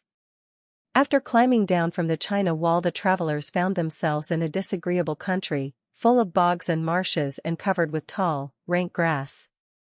It was difficult to walk without falling into muddy holes, for the grass was so thick that it hid them from sight. However, by carefully picking their way, they got safely along until they reached solid ground. But here the country seemed wilder than ever, and after a long and tiresome walk through the underbrush they entered another forest, where the trees were bigger and older than any they had ever seen. This forest is perfectly delightful, declared the lion, looking around him with joy. Never have I seen a more beautiful place. It seems gloomy, said the Scarecrow. Not a bit of it, answered the lion. I should like to live here all my life. See how soft the dried leaves are under your feet and how rich and green the moss is that clings to these old trees. Surely no wild beast could wish a pleasanter home. Perhaps there are wild beasts in the forest now, said Dorothy. I suppose there are, returned the lion, but I do not see any of them about. They walked through the forest until it became too dark to go any farther. Dorothy and Toto and the lion lay down to sleep, while the woodman and the Scarecrow kept watch over them as usual. When morning came, they started again. Before they had gone far they heard a low rumble, as of the growling of many wild animals. Toto whimpered a little, but none of the others was frightened, and they kept along the well-trodden path until they came to an opening in the wood, in which were gathered hundreds of beasts of every variety. There were tigers and elephants and bears and wolves and foxes and all the others in the natural history, and for a moment Dorothy was afraid. But the lion explained that the animals were holding a meeting, and he judged by their snarling and growling that they were in great trouble. As he spoke, several of the beasts caught sight of him, and at once the great assemblage hushed as if by magic. The biggest of the tigers came up to the lion and bowed, saying, "Welcome, O King of Beasts. You have come in good time to fight our enemy and bring peace to all the animals of the forest once more." "What is your trouble?" asked the lion quietly. "We are all threatened," answered the tiger, "by a fierce enemy which has lately come into this forest. It is a most tremendous monster, like a great spider, with a body as big as an elephant and legs as long as a tree trunk. It has 8 of these long legs, and as the monster crawls through the forest he seizes an animal with a leg and drags it to his mouth, where he eats it as a spider does a fly. Not one of us is safe while this fierce creature is alive, and we had called a meeting to decide how to take care of ourselves when you came among us." The lion thought for a moment. "Are there any other lions in this forest?" he asked. "No, there were some, but the monster has eaten them all. And, besides, they were none of them nearly so large and brave as you. If I put an end to your enemy, will you bow down to me and obey me as king of the forest?" inquired the lion. "We will do that gladly," returned the tiger, and all the other beasts roared with a mighty roar, "We will." "Where is this great spider of yours now?" asked the lion. "Yonder, among the oak trees," said the tiger, pointing with his forefoot. "Take good care of these friends of mine," said the lion, "and I will go at once to fight the monster." He bade his comrades goodbye and marched proudly away to do battle with the enemy. The great spider was lying asleep when the lion found him, and it looked so ugly that its foe turned up his nose in disgust. Its legs were quite as long as the tiger had said, and its body covered with coarse black hair. It had a great mouth, with a row of sharp teeth a foot long, but its head was joined to the pudgy body by a neck as slender as a wasp's waist. This gave the lion a hint of the best way to attack the creature, and as he knew it was easier to fight it asleep than awake, he gave a great spring and landed directly upon the monster's back. Then, with one blow of his heavy paw, all armed with sharp claws, he knocked the spider's head from its body. Jumping down, he watched it until the long legs stopped wiggling, when he knew it was quite dead. The lion went back to the opening where the beasts of the forest were waiting for him and said proudly, "You need fear your enemy no longer." Then the beasts bowed down to the lion as their king, and he promised to come back and rule over them as soon as Dorothy was safely on her way to Kansas. Chapter 22. The Country of the Quadlings. The four travelers passed through the rest of the forest in safety, and when they came out from its gloom saw before them a steep hill, covered from top to bottom with great pieces of rock. "That will be a hard climb," said the Scarecrow, "but we must get over the hill, nevertheless." So he led the way and the others followed. They had nearly reached the first rock when they heard a rough voice cry out, "Keep back!" "Who are you?" asked the Scarecrow. Then a head showed itself over the rock and the same voice said, "This hill belongs to us, and we don't allow anyone to cross it." "But we must cross it," said the Scarecrow. "We're going to the country of the Quadlings." "But you shall not," replied the voice, and there stepped from behind the rock the strangest man the travelers had ever seen. He was quite short and stout and had a big head, which was flat at the top and supported by a thick neck full of wrinkles. But he had no arms at all, and, seeing this, the Scarecrow did not fear that so helpless a creature could prevent them from climbing the hill. So he said, "I'm sorry not to do as you wish, but we must pass over your hill whether you like it or not," and he walked boldly forward. As quick as lightning the man's head shot forward and his neck stretched out until the top of the head, where it was flat, struck the Scarecrow in the middle and sent him tumbling, over and over, down the hill. Almost as quickly as it came the head went back to the body, and the man laughed harshly as he said, "It isn't as easy as you think." A chorus of boisterous laughter came from the other rocks, and Dorothy saw hundreds of the armless hammerheads upon the hillside, one behind every rock. The lion became quite angry at the laughter caused by the Scarecrow's mishap, and giving a loud roar that echoed like thunder, he dashed up the hill. Again a head shot swiftly out, and the great lion went rolling down the hill as if he had been struck by a cannonball. Dorothy ran down and helped the Scarecrow to his feet, and the lion came up to her, feeling rather bruised and sore, and said, "It is useless to fight people with shooting heads, no one can withstand them." "What can we do, then?" she asked. "Call the winged monkeys," suggested the Tin Woodman.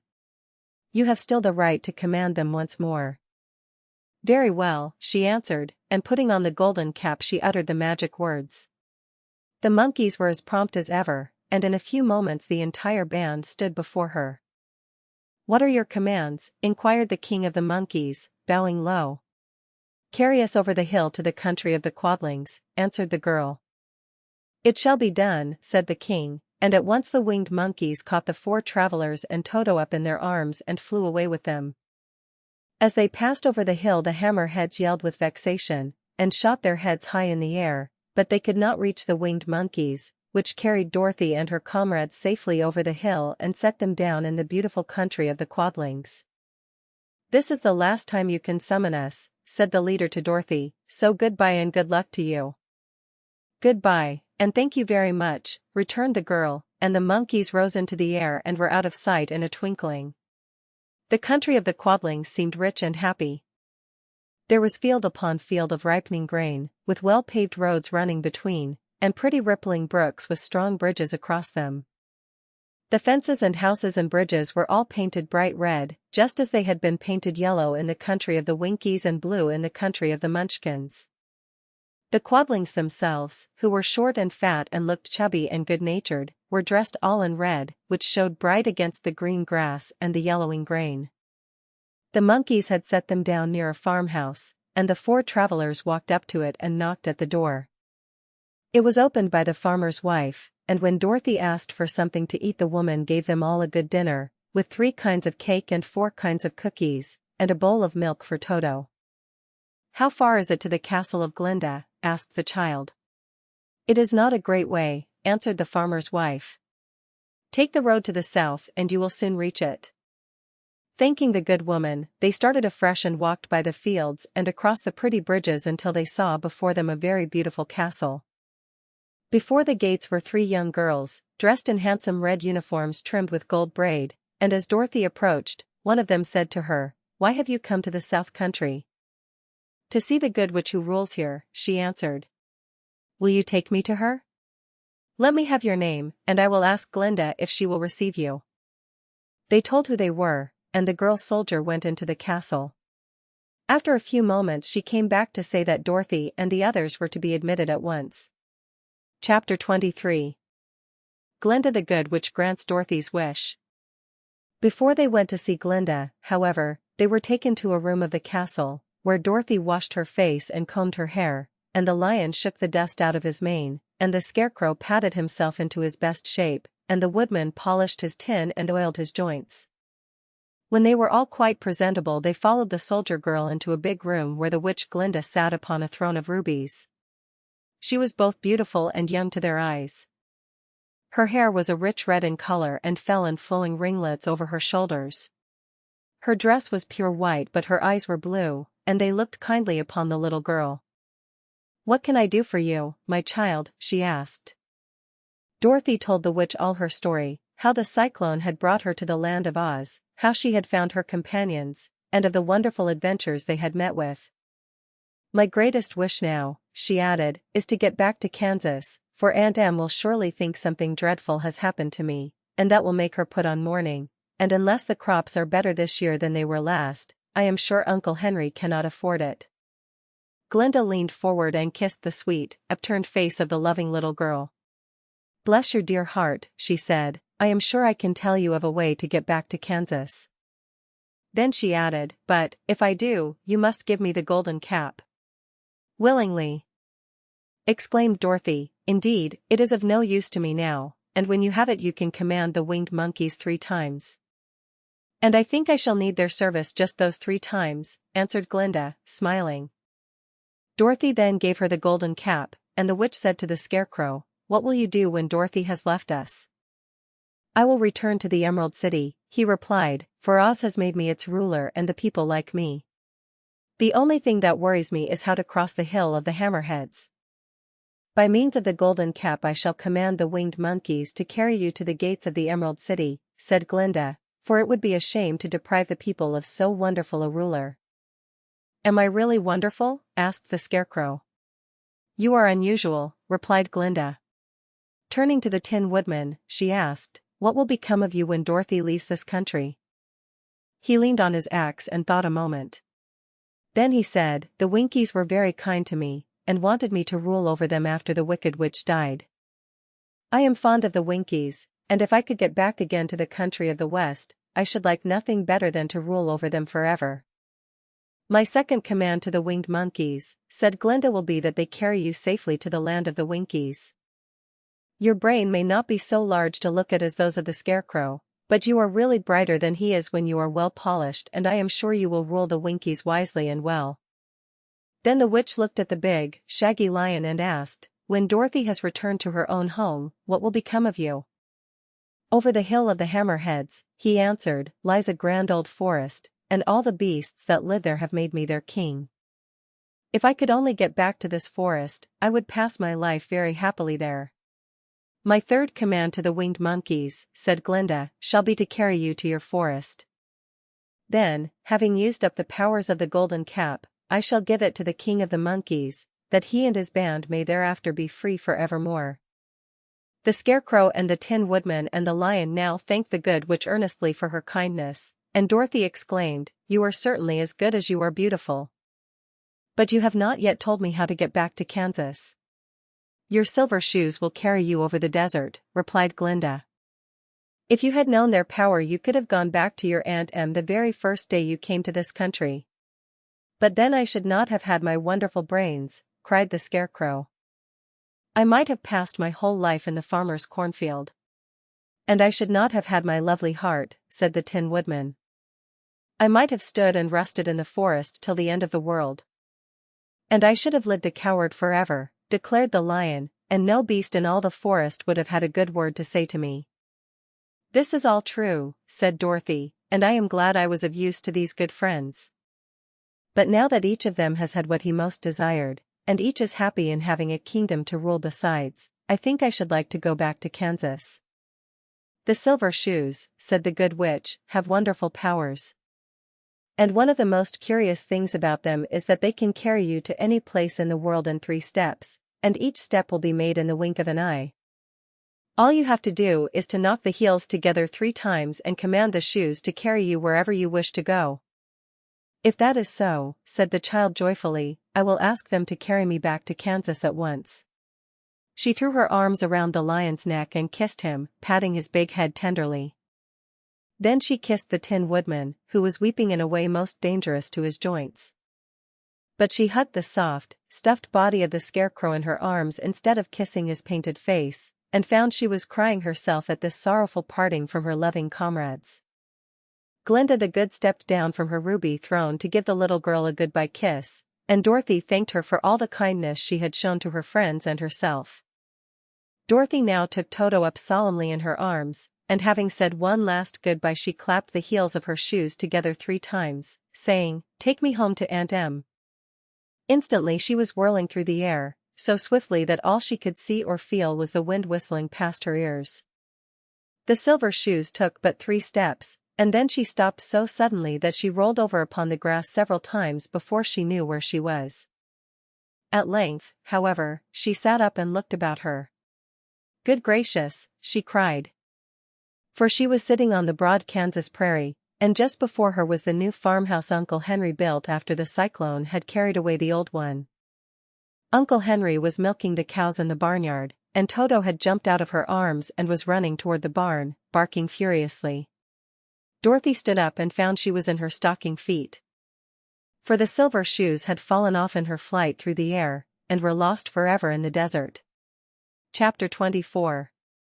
Home again. Aunt Em had just come out of the house to water the cabbages when she looked up and saw Dorothy running toward her. "My darling child," she cried, folding the little girl in her arms and covering her face with kisses. "Where in the world did you come from?" "From the land of Oz," said Dorothy gravely. "And here is Toto, too. And oh, Aunt Em, I'm so glad to be at home again." End of the Project Gutenberg ebook The Wonderful Wizard of Oz.